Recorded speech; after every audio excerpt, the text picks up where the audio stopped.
ਵਾਹਿਗੁਰੂ ਜੀ ਕਾ ਖਾਲਸਾ ਵਾਹਿਗੁਰੂ ਜੀ ਕੀ ਫਤਿਹ। ਸਨਮਾਨਯੋਗ ਗੁਰੂ ਸਵਾਰਿਓ,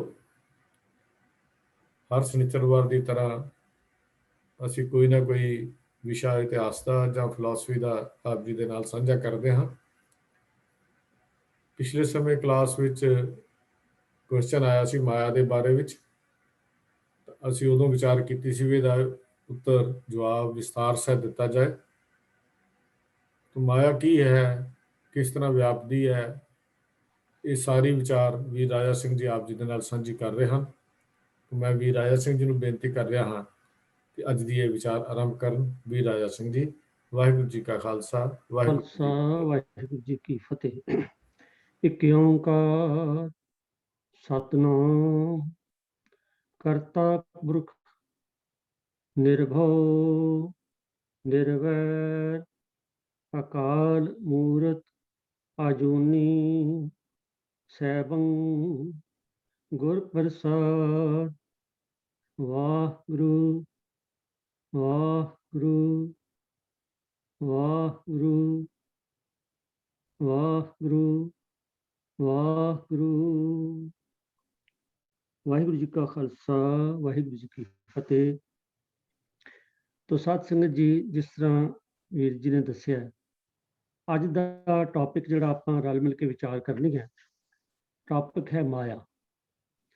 ਔਰ ਇਹ ਬੜਾ ਕਾਮਨ ਲਫ਼ਜ਼ ਹੈ ਮਾਇਆ। ਔਰ ਗੁਰਬਾਣੀ 'ਚ ਮਾਇਆ ਦਾ ਬਹੁਤ ਵਾਰੀ ਜ਼ਿਕਰ ਆਉਂਦਾ ਹੈ। ਉਂਝ ਵੀ ਕੋਈ ਗੱਲਬਾਤ ਹੋਵੇ ਤਾਂ ਮਾਇਆ ਜਿਹੜੀ ਹੈ, ਆਪਾਂ ਜੇ ਸਪਿਰਿਚੁਅਲ ਫੀਲਡ ਵਿੱਚ ਤਾਂ ਹੈ ਹੀ ਹੈ, ਦੁਨਿਆਵੀ ਫੀਲਡ ਵਿੱਚ ਵੀ ਮਾਇਆ ਦਾ ਹੀ ਚੱਕਰ ਜਿਹੜਾ ਹੈ ਉਹ ਕਾਫੀ ਜ਼ਿਆਦਾ ਹੈ। ਤੇ ਇਸ ਕਰਕੇ ਜਿਸ ਵੇਲੇ ਮਾਇਆ ਦਾ ਲਫ਼ਜ਼ ਸਾਡੇ ਜ਼ਿਹਨ ਵਿੱਚ ਆਉਂਦਾ ਨਾ, ਤਾਂ ਉਸ ਵੇਲੇ ਸਾਨੂੰ ਖਿਆਲ ਆ ਜਾਂਦਾ ਹੈ ਰੁਪਏ, ਪੈਸੇ, ਡਾਲਰ, ਪਾਉਂਡ। ਇਹ ਠੀਕ ਹੈ ਕਿ ਇਹ ਮਾਇਆ ਹਨ, ਪਰ ਇਹ ਮਾਇਆ ਦਾ ਇੱਕ ਬੜਾ ਛੋਟਾ ਜਿਹਾ ਰੂਪ ਹੈ। ਇਹ ਜਿਹੜੇ ਰੁਪਏ ਪੈਸੇ ਨੇ, ਇਹ ਮਾਇਆ ਦਾ ਇੱਕ ਛੋਟਾ ਜਿਹਾ ਰੂਪ ਹੈ। ਮਾਇਆ ਦਾ ਮੱਕੜ ਜਾਲ ਤਾਂ ਬੜਾ ਵੱਡਾ ਹੈ, ਜਿਹੜਾ ਆਪਾਂ ਅੱਜ ਵਿਚਾਰਨਾ।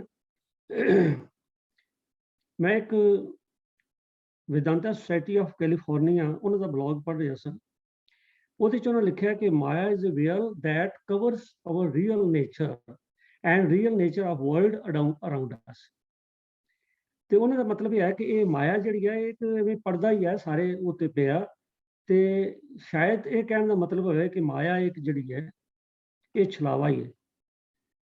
ਪਰ ਅਸੀਂ ਦੇਖਣਾ ਵੀ ਗੁਰਬਾਣੀ ਅਨੁਸਾਰ ਜਾਂ ਗੁਰੂ ਨਾਨਕ ਮੱਤ ਵਿੱਚ ਮਾਇਆ ਨੂੰ ਕੀ ਕਿਹਾ ਗਿਆ ਜਾਂ ਸੰਸਾਰ ਨੂੰ ਕੀ ਕਿਹਾ ਗਿਆ। ਮੈਂ ਜਿਹੜੇ ਬਲੌਗ ਦੀ ਗੱਲ ਕਰ ਰਿਹਾ ਉਹਨਾਂ ਦੇ ਮੁਤਾਬਿਕ ਕਿ ਸੰਸਾਰ ਜਿਹੜਾ ਹੈ ਇਹ ਇੱਕ ਛਲਾਵਾ ਹੀ ਹੈ।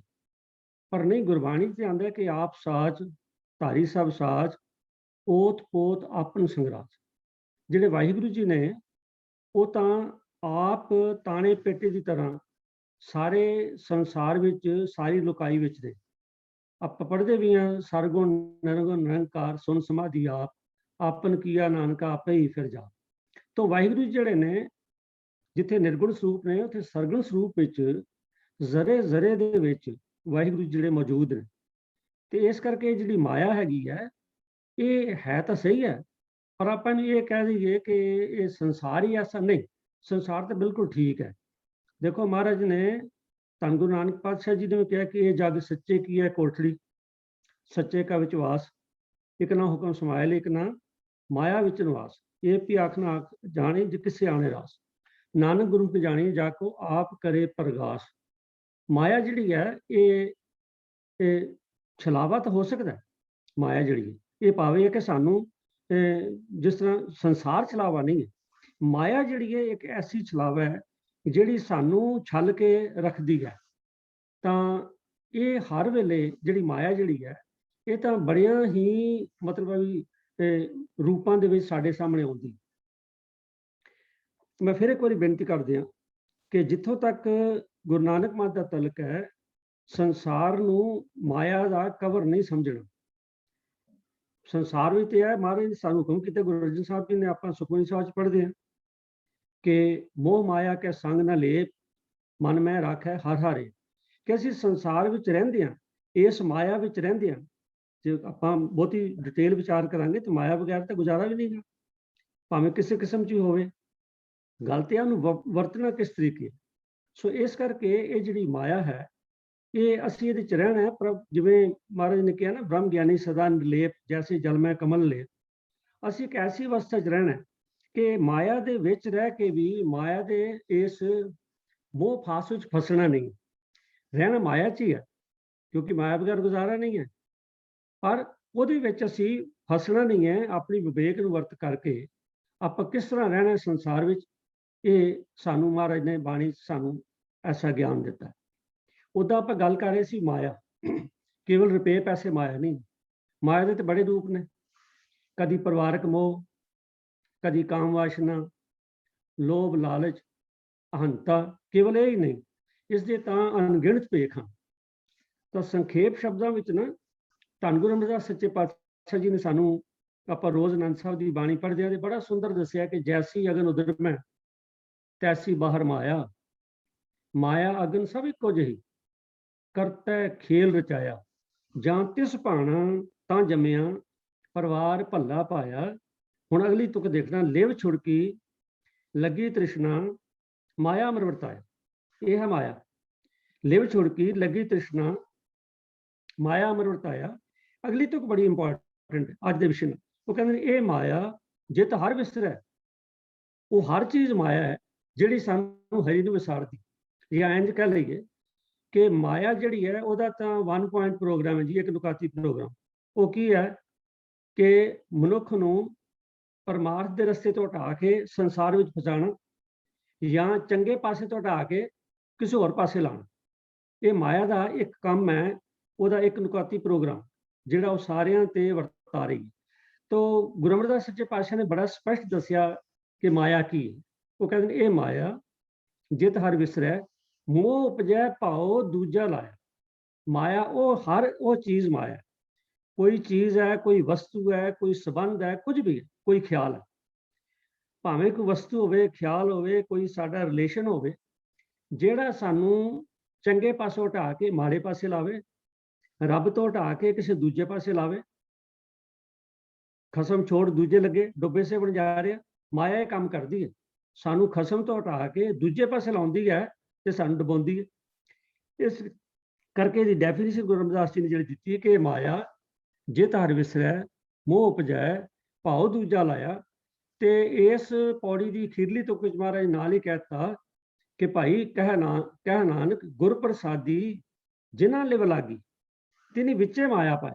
ਹਾਂ, ਇੱਥੇ ਆ ਕੇ ਜਿਹੜਾ ਨਾ ਗੁਰਮਤਿ ਦਾ ਅਸੂਲ ਬੜਾ ਸਪਸ਼ਟ ਹੋ ਗਿਆ, ਜਿਹੜਾ ਮੈਂ ਬੇਨਤੀ ਕਰ ਰਿਹਾ ਸਾਂ ਕਿ ਮਾਇਆ ਤੋਂ ਭੱਜਣਾ ਨਹੀਂ ਹੈ, ਤਿਆਗੀ ਨਹੀਂ ਹੈ।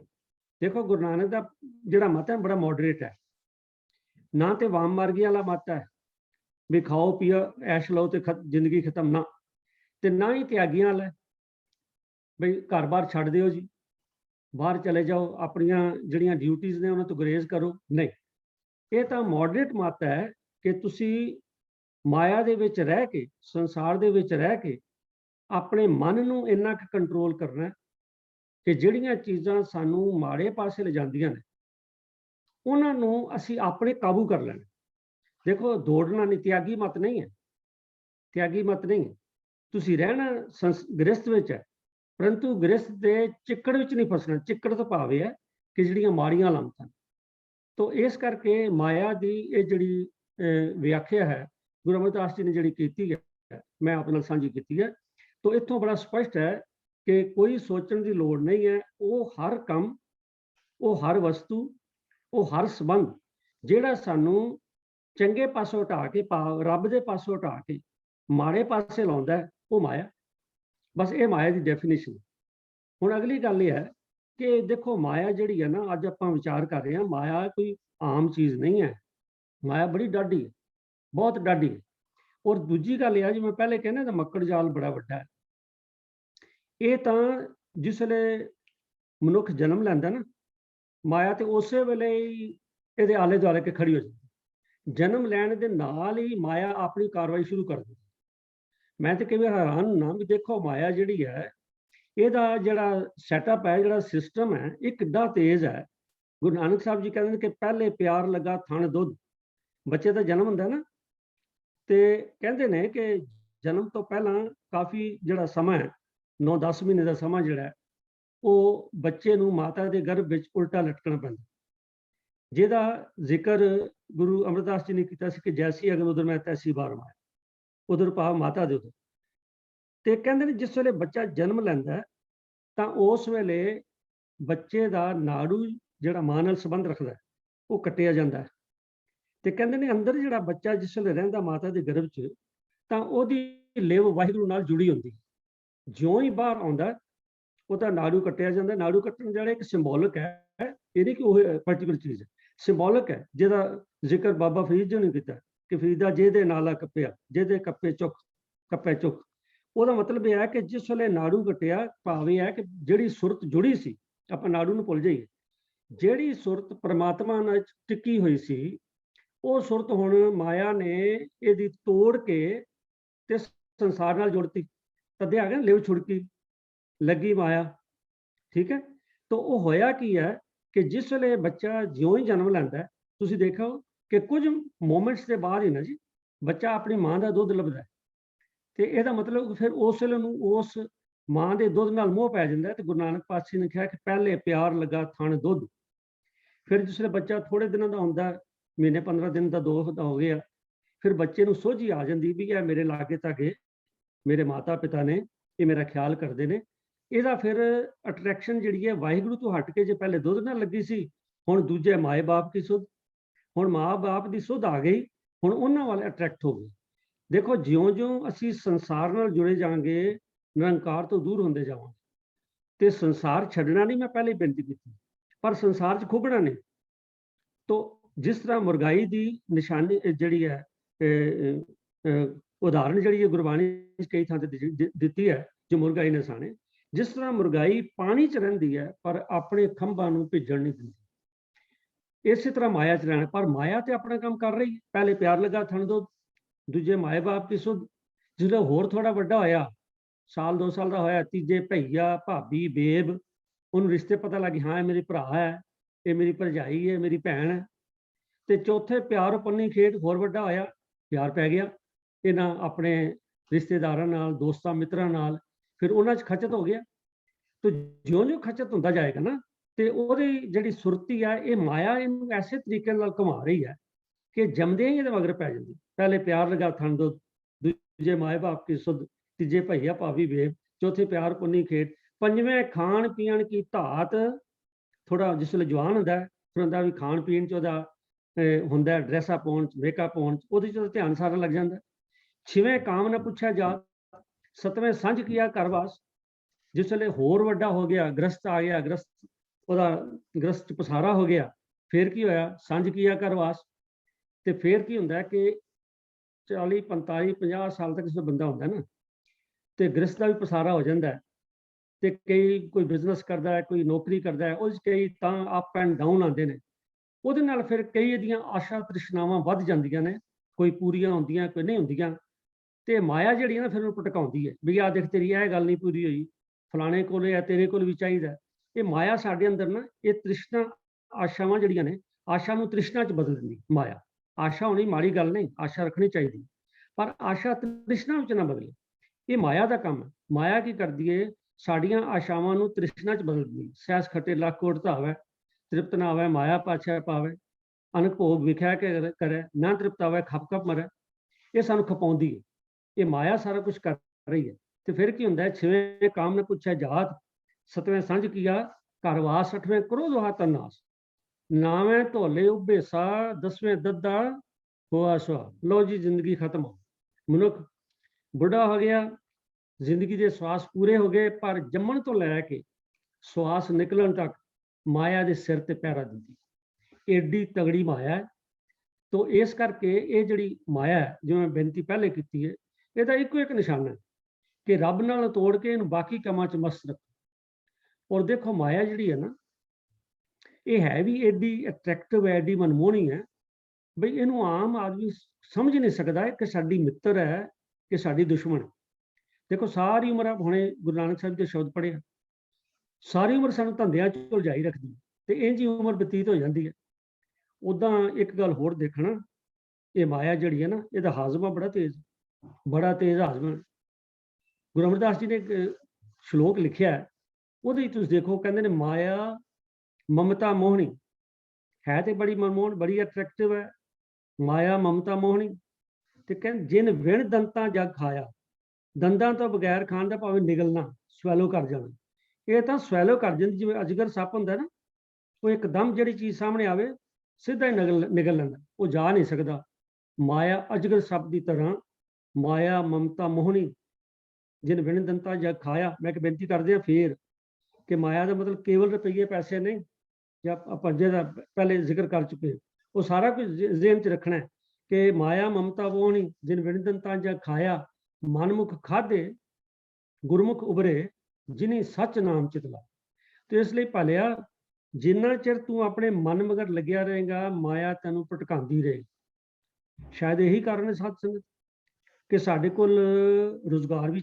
ਚੰਗਾ ਹੋਵੇ ਸਾਡੇ ਕੋਲ ਚੰਗਾ ਰਹਿਣ ਸਹਿਣ ਵੀ ਹੋਵੇ ਸਾਡਾ ਪਰਿਵਾਰ ਵੀ ਚੰਗਾ ਹੋਵੇ ਸਭ ਕੁਝ ਚੰਗਾ ਹੋਵੇ ਪਰ ਬੰਦੇ ਦੀ ਭਟਕਣਾ ਫੇਰ ਨਹੀਂ ਜਾਂਦੀ ਕਿਉਂ ਕਿਉਂਕਿ ਮਾਇਆ ਜੀ ਬੈਠੀ ਉਹ ਇਹਦੀ ਤਸੱਲੀ ਹੋਣ ਹੀ ਨਹੀਂ ਦਿੰਦੀ ਜਿੰਨਾ ਚਿਰ ਆਪਾਂ ਗੁਰਮੁਖ ਨਹੀਂ ਬਣਦੇ ਭਾਵ ਗੁਰੂ ਦੇ ਰਸਤੇ ਤੇ ਨਹੀਂ ਚੱਲਦੇ ਕਿਉਂਕਿ ਮਨਮੁਖ ਖਾਧੇ ਆ ਨਾ ਤੇ ਗੁਰਮੁਖ ਉਭਰੇ ਨੇ ਬਚਣਾ ਜਿੰਨਾ ਚਿਰ ਗੁਰੂ ਦੇ ਰਸਤੇ ਤੇ ਨਹੀਂ ਚੱਲਾਂਗੇ ਇਹ ਮਾਇਆ ਆਪਣੇ ਵਾਰ ਕਰਦੀ ਰਹੇਗੀ ਇਹਨੇ ਥੱਕਣਾ ਨਹੀਂ ਇਹਨੇ ਮਨੁੱਖ ਨੂੰ ਖਤਮ ਤੇ ਕਰ ਦੇਣਾ ਪਰ ਥੱਕਣਾ ਨਹੀਂ ਥੱਕਦੀ ਕਿੱਥੇ ਆਮ ਆਦਮੀ ਦੀ ਗੱਲ ਛੱਡੋ ਇੱਥੇ ਤਾਂ ਬੜੇ ਬੜੇ ਵੱਡੇ ਜਿਹੜੇ ਕਿ ਕਹਾਂਦੇ ਜਾਂਦੇ ਰਿਸ਼ੀ ਮੁਨੀ ਦੇਵੀ ਦੇਵਤਾ ਨੇ ਨਾ ਜੀ ਦੇਵ ਲੋਕ ਜਿਹੜੇ ਨੇ ਇਹਨੇ ਤੇ ਉਹਨਾਂ ਨੂੰ ਨਹੀਂ ਬਖਸ਼ਿਆ ਮਾਇਆ ਨੇ ਮਹਾਰਾਜ ਦੀ ਬਾਣੀ ਦਾ ਫਰਮਾਨ ਹੈ ਕਿ ਐਸੀ ਇਸਤਰੀ ਇਕਰਾਮ ਉਪਾਈ ਉਹਨੂੰ ਸਭ ਜਗ ਖਾਇਆ ਐਸੀ ਇਸਤਰੀ ਇਕਰਾਮ ਉਪਾਈ ਉਹਨੂੰ ਸਭ ਜਗ ਖਾਇਆ ਹਮ ਗੁਰ ਰਾਖੇ ਮੇਰੇ ਭਾਈ ਪਾਏ ਠਗੋਲੀ ਸਭ ਜਗ ਜੋਹਿਆ ਬ੍ਰਹਮਾ ਵਿਸ਼ਨ ਮਹਾਦੇਵ ਮੋਹਿਆ ਹੁਣ ਦੱਸੋ ਇਹ ਜਿਹੜੇ ਤਿੰਨ ਵੱਡੇ ਦੇਵਤੇ ਮੰਨੇ ਗਏ ਨੇ ਕਈਆਂ ਮਤਾਂ ਅਨੁਸਾਰ ਬ੍ਰਹਮਾ ਸੰਸਾਰ ਨੂੰ ਪੈਦਾ ਕਰਨ ਵਾਲਾ ਵਿਸ਼ਨੂੰ ਪਾਲਣ ਵਾਲਾ ਮਹਾਦੇਵ ਸੰਘਾਰਨ ਵਾਲਾ ਤੇ ਮਹਾਰਾਜ ਦੀ ਬਾਣੀ ਤੇ ਕਹਿੰਦੀ ਹੈ ਕਿ ਮਾਇਆ ਤੇ ਭਲਿਓ ਏਡੀ ਡਾਢੀ ਜੇ ਇਹ ਤਾਂ ਕਿਸੇ ਨੂੰ ਬਖਸ਼ਦੀ ਨਹੀਂ ਇਹ ਤੇ ਪਾਏ ਠਗੋਲੀ ਮੈਂ ਠੱਗ ਮੂਟੀ ਇਹਨੇ ਛਲ ਭਾਵ ਭਟਕਾ ਕੇ ਸਾਨੂੰ ਕੁਰਾਏ ਪਾ ਕੇ ਸਾਨੂੰ ਠੱਗ ਕੇ ਇਹਨੇ ਸਾਰਾ ਸਭ ਜਗ ਜੋਇਆ ਮੈਨੇ ਦੇਖਿਆ ਚੰਗੀ ਤਰ੍ਹਾਂ ਦੇਖਦੀ ਹੈ ਕਿ ਮੇਰੇ ਤੋਂ ਬਚੇ ਤਾਂ ਨਾ ਕੋਈ ਤੇ ਬ੍ਰਹਮਾ ਵਿਸ਼ਨ ਮਹਾਦੇਵ ਮੋਇਆ ਤੇ ਬਚਣ ਲਈ ਇੱਕੋ ਹੀ ਤਰੀਕਾ ਗੁਰਮੁਖ ਨਾਮ ਲੱਗੇ ਸੇ ਸੋਇਆ ਤੋ ਇਸ ਕਰਕੇ ਦੇਖੋ ਮਾਇਆ ਦੀ ਮੈਂ ਤੁਹਾਡੇ ਨਾਲ ਸਾਂਝੀ ਤਾਂ ਕਰ ਰਿਹਾ ਸਾਧ ਸੰਗਤ ਜੀ ਕਿ ਇਹਦਾ ਮੈਂ ਦੇਖੋ ਪਸਾਰਾ ਕਿੱਡਾ ਵੱਡਾ ਕੇਵਲ ਮਨੁੱਖਾਂ ਦੀ ਗੱਲ ਨਹੀਂ ਜਾਂ ਕਿ ਕਹਾਂਦੇ ਜਾਂਦੇ ਬੜੇ ਬੜੇ ਦੇਵ ਪੁਰਸ਼ ਉਹਨਾਂ ਦੀ ਗੱਲ ਨਹੀਂ ਇਹ ਤਾਂ ਛੋਟੇ ਛੋਟੇ ਨਿੱਕੇ ਨਿੱਕੇ ਕੀੜੇ ਮਕੌੜਿਆਂ ਤੋਂ ਲੈ ਕੇ ਖੁੰਖਾਰ ਜਾਨਵਰਾਂ ਨੂੰ ਨਹੀਂ ਛੱਡਦੀ ਕਬੀਰ ਸਾਹਿਬ ਦਾ ਇੱਕ ਸ਼ਬਦ ਹੈ ਉਹ ਸ਼ੁਰੂ ਹੁੰਦਾ ਕਿ ਜਲ ਮੈਂ ਮੀਨ ਮਾਇਆ ਕੇ ਵਿਦ ਕਹਿੰਦੇ ਜੇ ਪਾਣੀ 'ਚ ਦੇਖੋ ਤੇ ਮੱਛੀ ਤੇ ਪਾਣੀ ਦਾ ਜਿਹੜਾ ਸੰਬੰਧ ਹੈ ਮੱਛੀ ਦਾ ਬੜਾ ਮੋਹ ਹੈ ਪਾਣੀ ਦੇ ਨਾਲ ਛੱਡ ਹੀ ਨਹੀਂ ਸਕਦੀ ਉਹਨੂੰ ਦੀਪਕ ਪਤੰਗ ਮਾਇਆ ਕੇ ਛੇਦ ਜਿਹੜਾ ਪਤੰਗਾ ਹੈ ਸੜ ਮਰਨਾ ਤੇ ਮਨਜ਼ੂਰ ਹੈ ਪਰ ਲਾਟ ਦਾ ਮੋਹ ਨਹੀਂ ਛੱਡਦਾ ਮਾਇਆ ਨੇ ਕਾਮ ਮਾਇਆ ਕੁੰਚਰ ਕੋ ਵਿਆਪੈ ਭਯੰਗਮ ਭ੍ਰਿੰਗ ਮਾਇਆ ਮੈਂ ਖਾਪੇ ਮਾਇਆ ਐਸੀ ਮੋਹ ਨਹੀਂ ਭਾਈ ਜੇਤੇ ਜੀ ਤੇਤੇ ਡਕਾਈ ਕਹਿੰਦੇ ਮਾਇਆ ਤੇ ਐਸੀ ਮੋਹ ਨਹੀਂ ਹੈ ਕਿ ਜਿੰਨੇ ਜੀਵ ਨੇ ਹੁਣ ਦੇਖੋ ਇਹਦੇ ਚ ਕੋਈ ਮਨੁੱਖਾਂ ਦੀ ਗੱਲ ਨਹੀਂ ਰਹੀ ਇੱਥੇ ਤੇ ਨਿੱਕੇ ਨਿੱਕੇ ਕੀੜੇ ਮਕੌੜੇ ਵੱਡੇ ਵੱਡੇ ਖੁੰਖਾਰ ਜਾਨਵਰ ਚਾਹੇ ਸ਼ੇਰ ਹਾਥੀ ਕੁਝ ਵੀ ਹੋਣ ਇਹ ਤੇ ਸਾਰਿਆਂ ਨੂੰ ਜੇਤੇ ਜੀ ਤੇਤੇ ਡਕਾਈ ਮੈਨੇ ਡਕਾਰ ਜਾਣਾ ਇਹ ਤੇ ਸਾਰਿਆਂ ਨੂੰ ਡਕਾਰ ਜਾਂਦੀ ਇਹ ਜਿਹੜਾ ਸ਼ਬਦ ਹੈ ਨਾ ਕਬੀਰ ਸਾਹਿਬ ਬੜਾ ਲੰਬਾ ਇਹਦੇ ਚ ਅੱਗੇ ਜਾ ਕੇ ਨਾ ਬੜੇ ਹੋਰ ਕੀੜਿਆਂ ਪਤੰਗਿਆਂ ਬਾਂਦਰ ਲਗੋਰਾ ਸਾਰਿਆਂ ਦਾ ਜ਼ਿਕਰ ਤੇ ਉਹ ਦੱਸਦੇ ਨੇ ਕਿ ਸਾਰੇ ਜਿਹੜੇ ਨਾ ਇਹ ਮਾਇਆ ਦੇ ਚੱਕਰ ਵਿੱਚ ਫਸੇ ਨੇ ਮਾਇਆ ਦੀ ਚੁੰਗਲ 'ਚ ਫਸੇ ਨੇ ਕੋਈ ਛੁੱਟਦਾ ਨਹੀਂ ਹਾਂ ਇੱਕ ਗੱਲ ਆਪਾਂ ਖਿਆਲ ਰੱਖਣੀ ਹੈ ਕਿ ਮਨੁੱਖਾ ਜਨਮ ਜਿਹੜਾ ਹੈ ਇਹਦੇ 'ਚ ਮਹਾਰਾਜ ਨੇ ਸਾਨੂੰ ਵਿਵੇਕ ਬੁੱਧੀ ਦਿੱਤੀ ਹੈ ਦੇਖੋ ਆਮ ਹਾਲਤਾਂ 'ਚ ਮਾਇਆ ਸਾਨੂੰ ਵਰਗਲਾਈ ਰੱਖਦੀ ਹੈ ਤੇ ਵਿਵੇਕ ਬੁੱਧੀ ਨੂੰ ਖੁੱਲਣ ਨਹੀਂ ਦਿੰਦੀ ਵਿਵੇਕ ਬੁੱਧੀ ਤਾਂ ਮੇਰੇ ਕੋਲ ਹੈ ਪਰ ਜੇ ਮੈਨੂੰ ਵਰਤਾਂਗਾ ਨਹੀਂ ਦੇਖੋ ਸੂਰਜ ਦੀ ਰੋਸ਼ਨੀ ਆ ਰਹੀ ਹੈ ਪਰ ਜੇ ਮੈਂ ਆਪਣਾ ਦਰਵਾਜ਼ਾ ਹੀ ਬੰਦ ਕੀਤਾ ਹੋਇਆ ਰੋਸ਼ਨਦਾਨ ਹੀ ਬੰਦ ਕੀਤਾ ਹੈ ਤੇ ਸੂਰਜ ਵਿਚਾਰਾ ਕੀ ਕਰੇ ਤੋ ਇਸੇ ਤਰ੍ਹਾਂ ਮਹਾਰਾਜ ਨੇ ਵਿਵੇਕ ਬੁੱਧੀ ਤਾਂ ਸਾਨੂੰ ਦਿੱਤੀ ਹੈ ਪਰ ਮਾਇਆ ਦਾ ਇਹ ਟਾਰਗੇਟ ਹੈ ਕਿ ਇਹਨਾਂ ਦਾ ਵਿਵੇਕ ਦਾ ਦਰਵਾਜ਼ਾ ਮੈਂ ਖੁੱਲਣ ਨਹੀਂ ਦੇਣਾ नहीं खुलन दिंदी। तो हुंदा की है कि मनुख जिस प्रयोजन ਲਈ मनुखा जीवन मिलिया ਉਹਨੂੰ ਛੱਡ ਕੇ ਕਿਸੇ ਹੋਰ ਪਾਸੇ ਪਿਆ ਰਹਿੰਦਾ ਤੇ ਜ਼ਿੰਦਗੀ ਨਿਕਲ ਜਾਂਦੀ, ਪਤਾ ਹੀ ਨਹੀਂ ਲੱਗਦਾ, ਸੋਚਦਾ ਹੀ ਰਹਿੰਦਾ ਵੀ ਕੋਈ ਗੱਲ ਨਹੀਂ। ਆਪਾਂ ਵੀ ਆਮ ਤੌਰ ਤੇ ਸੋਚਦੇ ਕੋਈ ਨਹੀਂ, ਬੱਚਾ ਜੀ ਕੋਈ ਨਹੀਂ, ਗੁਰਬਾਣੀ ਪੜ੍ਹ ਲੇਗਾ, ਸਿੱਖ ਲੇਗਾ, ਅਸੀਂ ਪਰਵਾਹ ਹੀ ਨਹੀਂ ਕਰਦੇ, ਕਿਉਂਕਿ ਮਾਇਆ ਸਾਡੇ ਮਨ 'ਚ ਐਸੀ ਬੈਠੀ ਹੈ ਵੀ ਕੋਈ ਗੱਲ ਨਹੀਂ, ਦੁਨਿਆਵੀ ਵਿਦਿਆ ਤੇ ਦਿਓ, ਇਹ ਤਾਂ ਮਿਲ ਹੀ ਜਾਣੀ ਹੈ। ਤੇ ਫਿਰ ਬੱਚਾ ਵੱਡਾ ਹੋ ਜਾਂਦਾ ਹੈ, ਫਿਰ ਜਿਸ ਨੂੰ ਕਹਿੰਦੇ ਆ ਤੇ ਬੱਚਾ ਕਹਿੰਦਾ ਹੁਣ ਮੇਰੇ ਕੋਲ ਟਾਈਮ ਹੈ ਨਹੀਂ, ਉਹਦਾ ਇੰਟਰਸਟ ਹੀ ਨਹੀਂ। ਜੇ ਬਾਲਪਨ ਬੱਚੇ ਜਿਸ ਵੇਲੇ ਛੋਟਾ ਬੱਚਾ ਹੈ, ਅਗਰ ਮਾਤਾ ਪਿਤਾ ਉਹਦੇ 'ਚ ਇੰਟਰਸਟ ਕ੍ਰੀਏਟ ਨਹੀਂ ਕਰਨਗੇ ਗੁਰਬਾਣੀ ਦਾ, ਸਿੱਖ ਇਤਿਹਾਸ ਦਾ, ਚੰਗੇ ਕੰਮਾਂ ਦਾ, ਨੇਕ ਨੀਤੀ ਦਾ, ਤੇ ਵੱਡੇ ਹੋ ਕੇ ਤੁਹਾਡੇ ਹੱਥ ਨਹੀਂ ਆਏਗਾ। ਤੋ ਇਸ ਕਰਕੇ ਮਨੁੱਖ ਇਹ ਵਿਵੇਕ ਬੁੱਧੀ ਬੰਦ ਹੋਣ ਕਰਕੇ ਉਹ ਕੀ ਹੈ ਕਿ ਆਇਆ ਤੇ ਸੀਗਾ ਕੁਝ ਚੰਗੇ ਕੰਮਾਂ ਲਈ। ਸਤਿਗੁਰੂ ਦੀ ਇੱਕ ਮੈਂ ਤੇ ਮਾਇਆ ਲਫ਼ਜ਼ ਦੋਨਾਂ ਦਾ ਇੱਕ ਕੰਨੇ ਦਾ ਹੀ ਫਰਕ ਹੈ, ਪਰ ਅਰਥ ਜ਼ਮੀਨ ਅਸਮਾਨ ਦੇ ਫਰਕ ਨੇ। ਮਾਇਆ ਜਿਹੜੀ ਜਿੱਤ ਹਰ ਵਿਸਰੇ ਹੈ ਤੇ ਮਿਆ ਮੈਨੇ ਕਿਰਪਾ ਹੈ। ਤੋ ਆਇਆ ਤੇ ਸੀਗਾ ਇਹ ਮਨੁੱਖ ਕੁਝ ਇਸ ਪ੍ਰਯੋਜਨ ਨਾਲ ਕਿ ਮਨੁੱਖਾ ਜਨਮ 'ਚ ਮੈਨੂੰ ਵਿਵੇਕ ਬੁੱਧੀ ਮਿਲੀ ਹੈ, ਮੈਂ ਕੁਝ ਨੇਕ ਕਰਮ ਕਰਾਂਗਾ ਤੇ ਜਿਹਦੇ ਨਾਲ ਮੇਰਾ ਜਨਮ ਮਰਨ ਦਾ ਗੇੜ ਖਤਮ ਹੋ ਜਾਏ, ਭਾਵ ਮੇਰਾ ਮਨੁੱਖਾ ਜਨਮ ਸਫਲ ਹੋ ਜਾਏ, ਭਾਵ ਜਿਸ ਪਰਪਸ ਲਈ ਆਇਆ ਇਹ ਮੇਰਾ ਜਨਮ ਸਫਲ ਹੋ ਜਾਏ, ਕਿਤੇ ਐਵੇਂ ਹੀ ਖਾ ਪੀ ਕੇ ਫਿੱਟ ਵਿਆ ਜੀਵਿਆ ਜਿਤ ਖਾਏ ਵਧਾਇਆ, ਪੇਟ ਵਾਲੀ ਗੱਲ ਨਾ ਹੋ ਜਾਏ। ਤੋ ਬਾਣੀ 'ਚ ਸਾਨੂੰ ਇਸ ਖਬਰਦਾਰ ਵੀ ਕੀਤੀ, ਮਹਾਰਾਜ ਦੇ ਬਚਨ ਨੇ ਕਿ ਪ੍ਰਾਣੀ ਤੂੰ ਆਇਆ ਲਾਹਾ ਲੈਣ, ਐ ਭਾਈ ਬੰਦਿਆ ਯਾਦ ਕਰ ਤੂੰ ਕਰਨ ਕੀ ਆਇਆ ਸੀ। ਪ੍ਰਾਣੀ ਤੂੰ ਆਇਆ ਲਾਹਾ ਲੈਣ, ਲੱਗਾ ਕਿ ਤੂੰ ਫਕੜੇ, ਕਿਹੜੇ ਭੈੜੇ ਕੰਮਾਂ ਨੂੰ ਪੈ ਗਿਆ, ਸਭ ਮੁੱਕਦੀ ਚੱਲੀ ਰਹਿਣ। ਤੇਰੀ ਰਹਿਣ ਤੋਂ ਭਾਵ ਹੈ ਉਮਰ ਰੂਪ ਰਾਤ, ਤੇਰੀ ਉਮਰ ਮੁੱਕਦੀ ਜਾ ਰਹੀ ਹੈ ਤੇ ਤੂੰ ਜਿਹੜਾ ਕੰਮ ਕਰਨਾ ਆਇਆ ਸੀ ਉਹ ਤਾਂ ਭੁੱਲ ਹੀ ਗਿਆ। ਮੈਂ ਬੇਨਤੀ ਕਰ ਰਿਹਾ ਸੀ ਨਾ, ਬਚਪਨ 'ਚ ਅਸੀਂ ਮਾਤਾ ਪਿਤਾ ਪਰਵਾਹ ਨਹੀਂ ਕਰਦੇ ਵੀ ਕੋਈ ਨਹੀਂ, ਵੱਡਾ ਹੋ ਕੇ ਸਿੱਖ ਲਓ। ਵੱਡੇ ਹੋ ਕੇ ਉਹ ਕਹਿੰਦਾ ਮੇਰੇ ਕੋਲ ਟਾਈਮ ਨਹੀਂ, ਕਿਉਂਕਿ ਉਹਦਾ ਧਿਆਨ ਦੂਜੇ ਪਾਸੇ, ਪੰਜਵੇਂ ਖਾਣ ਪੀਣ ਕੀ ਦਾਤ, ਛੇਵੇਂ ਕੰਮ ਨਾ ਪੁੱਛਿਆ ਜਾ, ਉਹ ਤੇ ਉਧਰ ਚਲ ਜਾਂਦਾ ਹੈ। ਉਸ ਤੋਂ ਬਾਅਦ ਜਦੋਂ ਥੋੜੀ ਬਹੁਤੀ ਹੋਸ਼ ਆ ਜਾਂਦੀ ਹੈ, ਫਿਰ ਗ੍ਰਸਤ ਦੀਆਂ ਜ਼ਿੰਮੇਵਾਰੀਆਂ ਥੱਲੇ ਦੱਬ ਜਾਂਦਾ, ਵਿਚਾਰੇ ਕੋਲ ਸਮਾਂ ਨਹੀਂ। ਤੇ ਜਿਸ ਵੇਲੇ ਗ੍ਰਸਤ ਦੀਆਂ ਜ਼ਿੰਮੇਵਾਰੀਆਂ ਖਤਮ ਹੁੰਦੀਆਂ ਨੇ, ਫਿਰ ਦੋ ਗੱਲਾਂ, ਇੱਕ ਤੇ ਬੰਦੇ ਦਾ ਸਰੀਰ ਜਿਹੜਾ ਨਾ ਉਹ ਜਿਹੜਾ ਉਸ ਵੇਲੇ ਕਾਫੀ ਕਦੀ ਅੱਖਾਂ ਜਵਾਬ ਦੇ ਜਾਂਦੀਆਂ ਨੇ, ਕਦੀ ਕੰਨ ਜਵਾਬ ਦੇ ਜਾਂਦੇ ਨੇ, ਕਦੀਆਂ ਲੱਤਾਂ ਜਵਾਬ ਦੇ ਜਾਂਦੀਆਂ। ਵਿਸ਼ਾ ਲੰਬਾ ਹੋ ਜਾਂਦਾ, ਇਹਦੇ ਬਾਰੇ ਬੜਾ ਸੁੰਦਰ ਕਬੀਰ ਸਾਹਿਬ ਜੀ ਨੇ ਇਹ ਸ਼ਬਦ ਲਿਖੇ ਨੇ ਕਿ ਕਿਸ ਤਰ੍ਹਾਂ ਮਨੁੱਖ ਜਿਹੜਾ ਅਖੀਰਲੀ ਬੁਢਾਪੇ 'ਚ ਆ ਕੇ ਉਹਦੀਆਂ ਕਈ ਮਜਬੂਰੀਆਂ ਹੋ ਜਾਂਦੀਆਂ। ਤੇ ਦੂਜੀ ਗੱਲ ਇੱਕ ਹੋਰ ਹੈ ਜਿਹੜੀ ਇਸ ਤੋਂ ਵੱਡੀ ਹੈ, ਉਹ ਇਹ ਹੈ ਕਿ ਕੋਈ ਬੰਦੇ ਦੀ ਅਗਰ ਮਨੋਬਿਰਤੀ ਤਗੜੀ ਹੋਵੇ ਨਾ ਤੇ ਸਰੀਰ ਢਿੱਲਾ ਹੋਵੇ ਤਾਂ ਵੀ ਕੰਮ ਚੱਲ ਸਕਦਾ, ਮਨੋਬਿਰਤੀ ਦੀ ਕਮਜ਼ੋਰੀ ਹੋਣੀ ਚਾਹੀਦੀ। ਪਰ ਹੋਇਆ ਇਹ ਹੈ ਕਿ ਸਾਰੀ ਉਮਰ ਜਿਹੜੇ ਕੰਮ ਕਰਦੇ ਰਹੇ, ਪਹਿਲੇ ਤੇ ਆਪਾਂ ਇਸ ਪਾਸੇ ਤੁਰੇ ਨਹੀਂ ਪਰਮਾਰਥ ਵੱਲ, ਹੁਣ ਉਹ ਆਦਤਾਂ ਐਸੀਆਂ ਪੱਕ ਜਾਂਦੀਆਂ ਨੇ ਕਿ ਬੁਢਾਪੇ 'ਚ ਆ ਕੇ ਅਗਰ ਗਾਂਢੇ ਲਾਣਾ ਚਾਹੀਏ ਤਾਂ ਲੱਗਦੇ ਨੇ, ਉਹ ਮੈਚੋਰ ਹੋ ਜਾਂਦੀ ਸਾਡੀ ਆਦਤ। ਸੋ ਇਸ ਕਰਕੇ ਸਾਡਾ ਜਿਹੜਾ ਜੀਵਨ ਨੇ ਐਸੇ ਤਰ੍ਹਾਂ ਬਤੀਤ ਜਾਂਦਾ ਹੈ। ਤਾਂ ਹੀ ਹਮਾਰੇ ਲਿਖਿਆ ਕਿ ਪ੍ਰਾਣੀ ਤੂੰ ਆਇਆ ਲਾਹਾ ਲੈਣ, ਲੱਗਾ ਕਿਤ ਕੁ ਫਕੜੇ, ਸਭ ਮੁੱਕਦੀ ਚੱਲੀ ਰਹਿਣ। ਦੇਖੋ ਆਪਾਂ ਮਾਇਆ ਬਾਰੇ ਹੁਣ ਕਈ ਗੱਲਾਂ ਕੀਤੀਆਂ ਨੇ, ਹੁਣ ਮਨ 'ਚ ਇੱਕ ਸਵਾਲ ਆਏਗਾ ਕਿ ਮਾਇਆ ਬੁਰਾਈ ਕਿਹਨੇ। ਦੇਖੋ ਜੀ ਐਡੀ ਹੈ ਵੀ ਸਾਰੇ ਸੰਸਾਰ ਨੂੰ ਭਟਕਾਈ ਫਿਰਦੀ ਹੈ, ਕਹਿੰਦੇ ਬੜੀ ਤਗੜੀ ਹੈ, ਤੇ ਬਣਾਈ ਕਿ ਨਹੀਂ ਹੈ। ਤੇ ਉਹਦਾ ਉੱਤਰ ਵੀ ਜਿਹੜਾ ਹੈ ਉਹ ਮਹਾਰਾਜ ਨੇ ਬਾਣੀ ਦਿੱਤਾ ਕਿ ਸ਼ਿਵ ਸ਼ਕਤ ਆਪ ਉਪਾਇਕ ਹੈ, ਕਰਤਾ ਆਪੇ ਹੁਕਮ ਰਤਾਏ।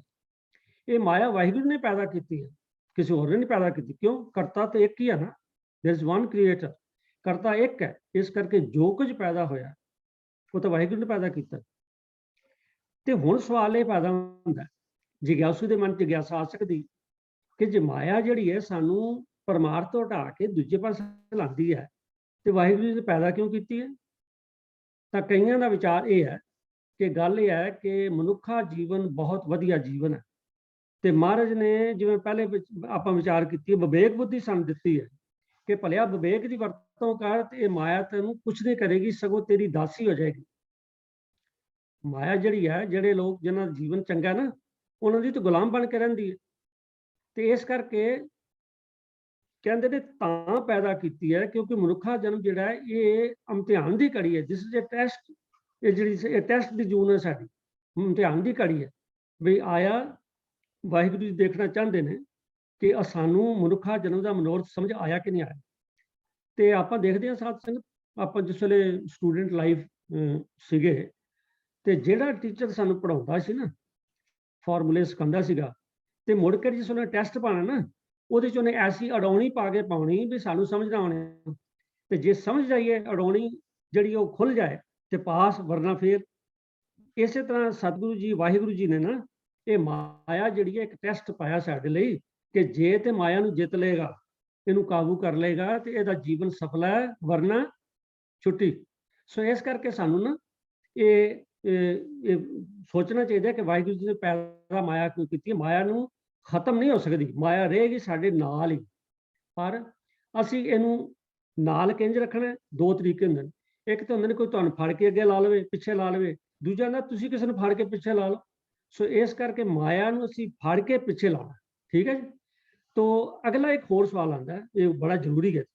ਉਹ ਇਹ ਹੈ ਕਿ ਮਾਇਆ ਨੂੰ, ਜਿਸ ਤਰ੍ਹਾਂ ਮੈਂ ਗੱਲਾਂ ਕਰਦਾ ਨਾ ਜੀ, ਮੈਂ ਤਾਂ ਬੜਾ ਸੌਖਾ ਕਹਿ ਦਿੱਤਾ ਵੀ ਫੜ ਕੇ ਪਿੱਛੇ ਲਾਣਾ, ਜਿਵੇਂ ਹੁਣੇ ਉਹਨੂੰ ਸੰਗਲੀ ਪਾਣੀ ਤੇ ਪਿੱਛੇ ਲਾ ਲੈ। ਹਾਂ, ਐਡਾ ਸੌਖਾ ਨਹੀਂ। ਇਹ ਮਾਇਆ ਨੂੰ ਸਰ ਕਰਨਾ ਬੜਾ ਹੀ ਔਖਾ ਹੈ, ਬਹੁਤ ਔਖਾ ਹੈ। ਉਹਦਾ ਕਾਰਨ ਇਹ ਹੈ ਕਿ ਇੱਕ ਤੇ ਚਲਾਕ ਬੜੀ ਹੈ, ਪਤਾ ਨਹੀਂ ਕਿਸ ਸ਼ਕਲ ਸਾਡੇ ਸਾਹਮਣੇ ਆ ਜਾਣਾ। ਇੱਕ ਤੇ ਚਲਾਕ ਬੜੀ, ਦੂਜਾ ਡਾਢੀ ਬੜੀ, ਐਡੀ ਡਾਢੀ ਹੈ ਤੁਸੀਂ ਆਪਾਂ ਅੰਦਾਜ਼ਾ ਨਹੀਂ ਲਾ ਸਕਦੇ ਕਿੱਡੀ ਕੁ ਡਾਢੀ। ਮਹਾਰਾਜ ਦੀ ਬਾਣੀ ਸਾਨੂੰ ਦੱਸਿਆ ਕਿ ਐਡੀ ਡਾਢੀ ਹੈ ਕਿ ਇਹਨੂੰ ਤੇ ਤਲਵਾਰ ਵਾਲੇ ਨਾਲ ਵੀ ਨਹੀਂ ਕੱਟ ਸਕਦੇ ਹੈ, ਇਹ ਬੜੀ ਡਾਢੀ ਹੈ। ਔਰ ਬਚਨ ਵੀ ਗੁਰੂ ਨਾਨਕ ਪਾਤਸ਼ਾਹ ਜੀ ਦੇ ਨੇ ਸ੍ਰੀ ਰਾਗ ਵਿੱਚ, ਉਹ ਕਹਿੰਦੇ ਨੇ ਅਛਲ ਛਲਾਈ ਨਾ ਛਲੈ, ਨਾ ਘਾਉ ਕਟਾਰਾ ਕਰ ਸਕੇ। ਕਹਿੰਦੇ ਅਛਲ ਜਿਹੜੀ ਛਲੀ ਨਾ ਜਾ ਸਕੇ, ਕਹਿੰਦੇ ਇਹਨੂੰ ਛਲਿਆ ਨਹੀਂ ਜਾ ਸਕਦਾ ਵੀ ਤੁਸੀਂ ਇਹਨੂੰ ਕਿਸੇ ਗੱਲਾਂ 'ਚ ਲੈ ਆਓਗੇ। ਇਹ ਤੇ ਤੁਹਾਨੂੰ ਗੱਲਾਂ 'ਚ ਲਾ ਲੈਂਦੀ ਮਾਇਆ, ਪਰ ਮਾਇਆ ਨੂੰ ਗੱਲਾਂ 'ਚ ਲਾਉਣਾ ਬੜਾ ਔਖਾ ਹੈ, ਇਹਨੂੰ ਧੋਖਾ ਦੇਣਾ ਬੜਾ ਔਖਾ ਹੈ। ਸਾਨੂੰ ਤੇ ਧੋਖਾ ਦੇ ਰਹੀ ਹੈ, ਜਾਂ ਤੇ ਐਡੀ ਤਗੜੀ ਮਾਸਟਰ ਹੈ ਕਿ ਧੋਖਾ ਦੇ ਸਕਦੀ ਹੈ, ਧੋਖਾ ਖਾਂਦੀ ਨਹੀਂ ਖਾਂਦੀ। ਮਹਾਰਾਜ ਨੇ ਲਿਖਿਆ ਬਾਣੀ, ਅਛਲ ਛਲਾਈ ਨਾ ਛਲੈ, ਨਾ ਘਾਉ ਕਟਾਰਾ ਕਰ ਸਕੇ। ਕਟਾਰ ਨਾਲ ਘਾਉ ਮੈਨੇ ਜ਼ਖਮ, ਕਟਾਰ ਨਾਲ ਇਸ ਦੇ ਟੁਕੜੇ ਨਹੀਂ ਕਰ ਸਕਦੇ। ਇਹ ਤੇ ਭਾਈ ਇਹ ਹੈ ਕਿ ਜੋ ਸਾਹਿਬ ਰਾਖੈ ਤਿਉ ਰਹਿ, ਇਸ ਲੋਭੀ ਕਾ ਜਿਉ ਟਲ ਪਲ। ਉਹਦਾ ਕਾਰਨ ਇਹ ਹੈ ਕਿ ਸਾਡਾ ਜਿਹੜਾ ਮਨ ਹੈ ਨਾ, ਇਹ ਲਾਲਚ ਵਿੱਚ ਆਇਆ ਰਹਿੰਦਾ, ਤੇ ਮਾਇਆ ਸਾਨੂੰ ਲਾਲਚ ਦਾ ਚੋਗਾ ਦੇ ਕੇ ਆਪਣੇ ਚੰਗਲ 'ਚ ਫਸਾਈ ਰੱਖਦੀ। ਮੈਂ ਦੁਬਾਰਾ ਪੜ੍ਹਦਾ, ਅਛਲ ਛਲਾਈ ਨਾ ਛਲੈ, ਨਾ ਘਾਉ ਕਟਾਰਾ ਕਰ ਸਕੈ, ਜੋ ਸਾਹਿਬ ਰਾਖੈ ਤਿਉ ਰਹਿ, ਇਸ ਲੋਭੀ ਕਾ ਜਿਉ ਟਲ ਪਲੈ, ਬਿਨ ਤੇਲ ਦੀਵਾ ਕਿਉ ਜਲ। ਇਹ ਨਾ ਗੁਰੂ ਗ੍ਰੰਥ ਸਾਹਿਬ ਜੀ ਸ੍ਰੀ ਰਾਗ 'ਚ ਗੁਰੂ ਨਾਨਕ ਪਾਤਸ਼ਾਹ ਜੀ ਦਾ ਬਚਨ। ਹੁਣ ਇਹ ਜਿਹੜੀ ਗੱਲ ਆਈ ਨਾ, ਬਿਨ ਤੇਲ ਦੀਵਾ ਕਿਉਂ ਜਲੇ, ਇੱਥੋਂ ਗੱਲ ਮੈਨੂੰ ਯਾਦ ਆਈ ਹੈ, ਮੈਂ ਤੁਹਾਡੇ ਨਾਲ ਸਾਂਝੀ ਕਰਨਾ ਚਾਹੁੰਦਾ। ਉਹ ਇਸ ਤਰ੍ਹਾਂ ਸਾਧ ਸੰਗਤ ਜੀ ਵੀ ਆਪਾਂ ਇਹ ਸਮਝ ਲਈਏ, ਵੀ ਇਹ ਗੱਲ ਨੂੰ ਸਮਝਣ ਲਈ ਕਿ ਮਨੁੱਖੀ ਜੀਵਨ ਇੱਕ ਦੀਵਾ, ਠੀਕ ਹੈ ਨਾ ਜੀ। ਦੀਵਾ ਜਿਹੜਾ ਬੱਤੀ ਨਾਲ ਬਲਦਾ, ਆਪਾਂ ਤੇ ਸਾਰੇ ਤਕਰੀਬਨ ਇਸ ਅਵਸਥਾ ਤੇ ਬੈਠੇ ਹਾਂ। ਜਿਹੜੀ ਆਉਣ ਵਾਲੀ ਜਨਰੇਸ਼ਨ ਹੈ ਉਹਨਾਂ ਨੂੰ ਜਰਾ ਇਹੋ ਜਿਹੀਆਂ ਗੱਲਾਂ ਨਾਲ ਸਮਝਾਉਣਾ ਪਏਗਾ, ਦੀਵੇ ਕੀ ਹੁੰਦੇ ਨੇ, ਕਿਵੇਂ ਬਲਦੇ ਨੇ, ਬੱਤੀ ਕੀ, ਦੀਵਾ ਕੀ ਹੈ, ਤੇਲ ਕੀ ਹੈ, ਲਾਟ ਕੀ ਹੈ। ਇਹ ਹੁਣ ਤਾਂ ਚਲੋ ਥੈਂਕਸ ਟੂ ਗੂਗਲ ਕਿ ਸਭ ਕੁਝ ਆ ਜਾਂਦਾ, ਤੇ ਬੱਚਿਆਂ ਨੂੰ ਦੱਸਣਾ ਜ਼ਰੂਰ ਚਾਹੀਦਾ, ਤਾਂ ਹੀ ਬਾਣੀ ਦੀ ਸਮਝ ਆਏ। ਜ਼ਿੰਦਗੀ ਇੱਕ ਮਨੁੱਖਾ ਜੀਵਨ ਇੱਕ ਬਲਦਾ ਦੀਵਾ ਹੈ, ਜਿਹਦੇ ਅੰਦਰ ਜੋਤ ਹੈ। ਪਰ ਇਹ ਜਿਹੜਾ ਦੀਵਾ ਬਲਦਾ ਨਾ, ਜੇ ਦੇਖੋ ਗੱਲ ਸੁਣੋ, ਦੀਵੇ ਦੀ ਉਹਨਾਂ ਚਿਰ ਕਦਰ ਜਿੰਨਾ ਚਿਰ ਬਲਦਾ ਹੋਵੇ। ਦੀਵਾ ਜੇ ਬੁੱਝ ਜਾਏ ਤਾਂ ਉਸ ਦੀਵੇ ਦੀ ਕਦਰ ਹੈ। ਦੇਖੋ ਨਾ, ਦੀਵਾ ਜਿੰਨਾ ਚਿਰ ਜਲਦਾ ਉਹਨਾਂ ਚਿਰ ਦੀਵਾ, ਤੇ ਦੀਵਾ ਬੁੱਝ ਜਾਏ ਤੇ ਉਸ ਕਿਸ ਕੰਮ ਹੈ। ਇਸੇ ਤਰ੍ਹਾਂ ਜਿਹੜਾ ਮਨੁੱਖਾ ਜੀਵਨ ਇਹ ਬਲਦਾ ਜਿੰਨਾ ਚਿਰ ਦੀਵਾ ਬਲਦਾ ਉਹਨਾਂ ਚਿਰ ਠੀਕ ਹੈ, ਬੁੱਝ ਗਿਆ ਤੇ ਕਿਸੇ ਕੰਮ ਨਹੀਂ। ਤੇ ਦੀਵੇ ਬਲਣ ਲਈ ਦੋ ਚੀਜ਼ਾਂ, ਦੋ ਕੁਆਲੀਫਿਕੇਸ਼ਨ, ਜੋ ਦੋ ਕੰਡੀਸ਼ਨ ਬੜੀਆਂ ਜ਼ਰੂਰੀ ਨੇ। ਉਹ ਕੀ ਨੇ? ਪਹਿਲੀ ਤਾਂ ਇਹ ਹੈ ਕਿ ਦੀਵੇ ਦੇ ਵਿੱਚ ਤੇਲ ਨਹੀਂ ਮੁੱਕਣਾ ਚਾਹੀਦਾ। M I right? ਕਿ ਦੀਵੇ 'ਚ ਤੇਲ ਨਹੀਂ ਮੁੱਕਣਾ ਚਾਹੀਦਾ। ਤੇ ਦੂਜਾ ਇਹ ਹੈ ਕਿ ਦੀਵੇ ਨੂੰ ਹਵਾ ਦੇ ਬੁੱਲਿਆਂ ਤੋਂ ਬਚਾ ਕੇ ਰੱਖਣਾ ਪੈਂਦਾ, ਕਿਉਂਕਿ ਬੇਸ਼ੱਕ ਤੇਲ 'ਚ ਦੀਵੇ 'ਚ ਤੇਲ ਵੀ ਹੋਵੇ, ਬੱਤੀ ਵੀ ਹੋਵੇ, ਜਗਦਾ, ਪਰ ਜਿਸ ਵੇਲੇ ਹਵਾ ਦਾ ਬੁੱਲਾ ਆਉਣਾ ਬੁਝਾ ਦੇਣਾ। ਸੋ ਇਸ ਕਰਕੇ ਦੋ ਕੰਡੀਸ਼ਨ ਜਿਹੜੀਆਂ ਨੇ ਸਾਨੂੰ ਧਿਆਨ ਰੱਖਣੀਆਂ। ਪਹਿਲੀ ਤਾਂ ਤੇਲ ਨਾ ਮੁੱਕੇ, ਦੂਜਾ ਹਵਾ ਦੇ ਬੁੱਲਿਆਂ ਤੋਂ ਬਚਾਉਣਾ ਹੈ। ਇਹ ਤੇਲ ਕੀ ਹੈ? ਤੇਲ ਹੈਗਾ ਨਾਮ ਸਿਮਰਨ। ਜੇਕਰ ਆਪਾਂ ਨਾਮ ਸਿਮਰਨ ਕਰਾਂਗੇ ਤੇ ਜੀਵਨ ਦੀ ਜੋਤ ਜਗਦੀ ਰਹੇਗੀ, ਵਰਨਾ ਅਸੀਂ ਲਾਸ਼ਾਂ 'ਚ ਤੁਰੀਆਂ ਫਿਰਦੇ। ਮਹਾਰਾਜ ਨੇ ਐਵੇਂ ਥੋੜਾ ਕਿਹਾ, ਸਿਮਰੋ ਸਿਮਰ ਸਿਮਰ ਸੁਖ ਪਾਵੋ, ਕਲ ਕਲੇਸ਼ ਤਨ ਮਾਏ ਮਿਟਾਓ। ਪੂਰੀ ਅਸ਼ਟਪਦੀ ਲਿਖਤੀ ਮਹਾਰਾਜ ਨੇ। ਸੋ ਸਿਮਰਨ ਬੜਾ ਜ਼ਰੂਰੀ ਹੈ, ਕਿਉਂਕਿ ਸਿਮਰਨ ਬਗੈਰ ਤਾਂ ਕੁਝ ਵੀ ਨਹੀਂ ਮਨੁੱਖ। ਸੋ ਸਿਮਰਨ ਜੀਵਨ ਦਾ ਤੇਲ ਹੈ, ਇਹ ਆਪਸ਼ਨਲ ਨਹੀਂ ਹੈ ਬਈ ਅਸੀਂ ਚਲੋ ਜੀ ਠੀਕ ਹੈ ਜੀ ਅੱਧਾ ਘੰਟਾ ਲਾ ਲੈਣੇ ਜੀ, ਕਹਿੰਦਾ ਮੈਂ ਘੰਟਾ ਲਾ ਲੈ ਜੀ। ਸਿਮਰਨ ਇੱਕ ਬੜੀ ਉੱਚੀ ਅਵਸਥਾ ਹੈ, ਇਹ ਸਿਰਫ ਕੋਈ ਬਹਿਣ ਉੱਠਣ ਦੀ ਅਵਸਥਾ ਹੀ ਨਹੀਂ ਹੈ। ਸਿਮਰਨ ਤੇ ਐਸੀ ਅਵਸਥਾ ਹੈ ਕਿ ਜਿਹਦੇ ਚ ਸਾਡੀ ਸਵਾਸ, ਇਹ ਹਰੇਕ ਸਵਾਸ ਜਿਹੜੇ ਨਾ ਵਾਹਿਗੁਰੂ ਨਾਲ ਇਨ ਟਿਊਨ ਹੋ ਜਾਏ, ਉਹਨੂੰ ਸਿਮਰਨ ਕਹਿੰਦੇ ਨੇ। ਤੇ ਇਨ ਟਿਊਨ ਹੋਏਗਾ ਤੇ ਜ਼ਿੰਦਗੀ ਬੜੀ ਬਿਹਤਰੀਨ ਹੋਏਗੀ। ਗਲਤ ਕੰਮ ਦਾ ਤਾਂ ਖੈਰ ਸਵਾਲ ਹੀ ਪੈਦਾ ਨਹੀਂ ਹੁੰਦਾ। ਇਸ ਕਰਕੇ ਜ਼ਿੰਦਗੀ ਦੇ ਜਿਹੜਾ ਜੀਵਨ ਰੂਪ ਦੀਵਾ, ਉਹਦੇ ਵਿੱਚ ਤੇਲ ਚਾਹੀਦਾ ਸਿਮਰਨ ਦਾ, ਤਾਂ ਜੇ ਬਿਲਕੁਲ ਨਾਨ ਸਟਾਪ ਸਿਮਰਨ ਚੱਲਦਾ ਰਹੇ ਸਾਡੇ ਅੰਦਰ, ਸਾਨੂੰ ਵਾਹਿਗੁਰੂ ਦੀ ਯਾਦ ਹਰ ਵੇਲੇ ਰਵੇ। ਤੇ ਦੂਸਰੀ ਜਿਹੜੀ ਸ਼ਰਤ ਹੈ ਹਵਾ ਦਾ ਬੁੱਲਾ। ਹਵਾ ਦਾ ਬੁੱਲਾ ਮਾਇਆ, ਇਹਨੂੰ ਮਾਇਆ ਦੇ ਧੱਕਿਆਂ ਤੋਂ ਬਚਾ ਕੇ ਰੱਖਣਾ। ਮਾਇਆ ਦੇ ਜਿਹੜੇ ਝੋਰੇ ਨੇ, ਜਿਹੜੇ ਝੋਲੇ ਨੇ, ਉਹਨਾਂ ਤੋਂ ਬਚਾ ਕੇ ਰੱਖਣਾ। ਵਰਨਾ ਇਹ ਬੜੀ ਬਲਵਾਨ ਜੇ ਆਪਾਂ ਜ਼ਿੰਦਗੀ ਦਾ ਦੀਵਾ ਬਾਲਦੇ ਰੱਖਣਾ। ਤੇ ਮੈਂ ਰਿਪੀਟ ਕਰ ਰਿਹਾ, ਨੰਬਰ 1 ਸਾਡਾ ਸਿਮਰਨ ਨਾ ਕਦੀ ਵੀ ਰੁਕੇ। ਨੰਬਰ 2 ਮਾਇਆ ਦੇ ਜਿਹੜੇ ਛਲਾਵੇ ਨੇ ਅਸੀਂ ਉਹਨਾਂ ਚ ਨਾ ਆਈਏ। ਮਾਇਆ ਦੇ ਛਲਾਵੇ ਕੀ ਆ ਜਾਂਦਾ, ਜਿਵੇਂ ਪਹਿਲੇ ਆ ਦੇਖਿਆ ਕਾਮ ਵਾਸ਼ਨਾ ਹੈ, ਲੋਭ ਹੈ, ਅਹੰਤਾ ਹੈ, ਕਈ ਕੁਛ ਹੈਗਾ। ਉਹਨਾਂ ਸਾਰਿਆਂ ਤੋਂ ਆਪਣੇ ਆਪ ਨੂੰ ਬਚਾ ਕੇ ਰੱਖਣਾ, ਤਾਂ ਜ਼ਿੰਦਗੀ ਦਾ ਦੀਵਾ ਬਲਦਾ ਰਹੇਗਾ।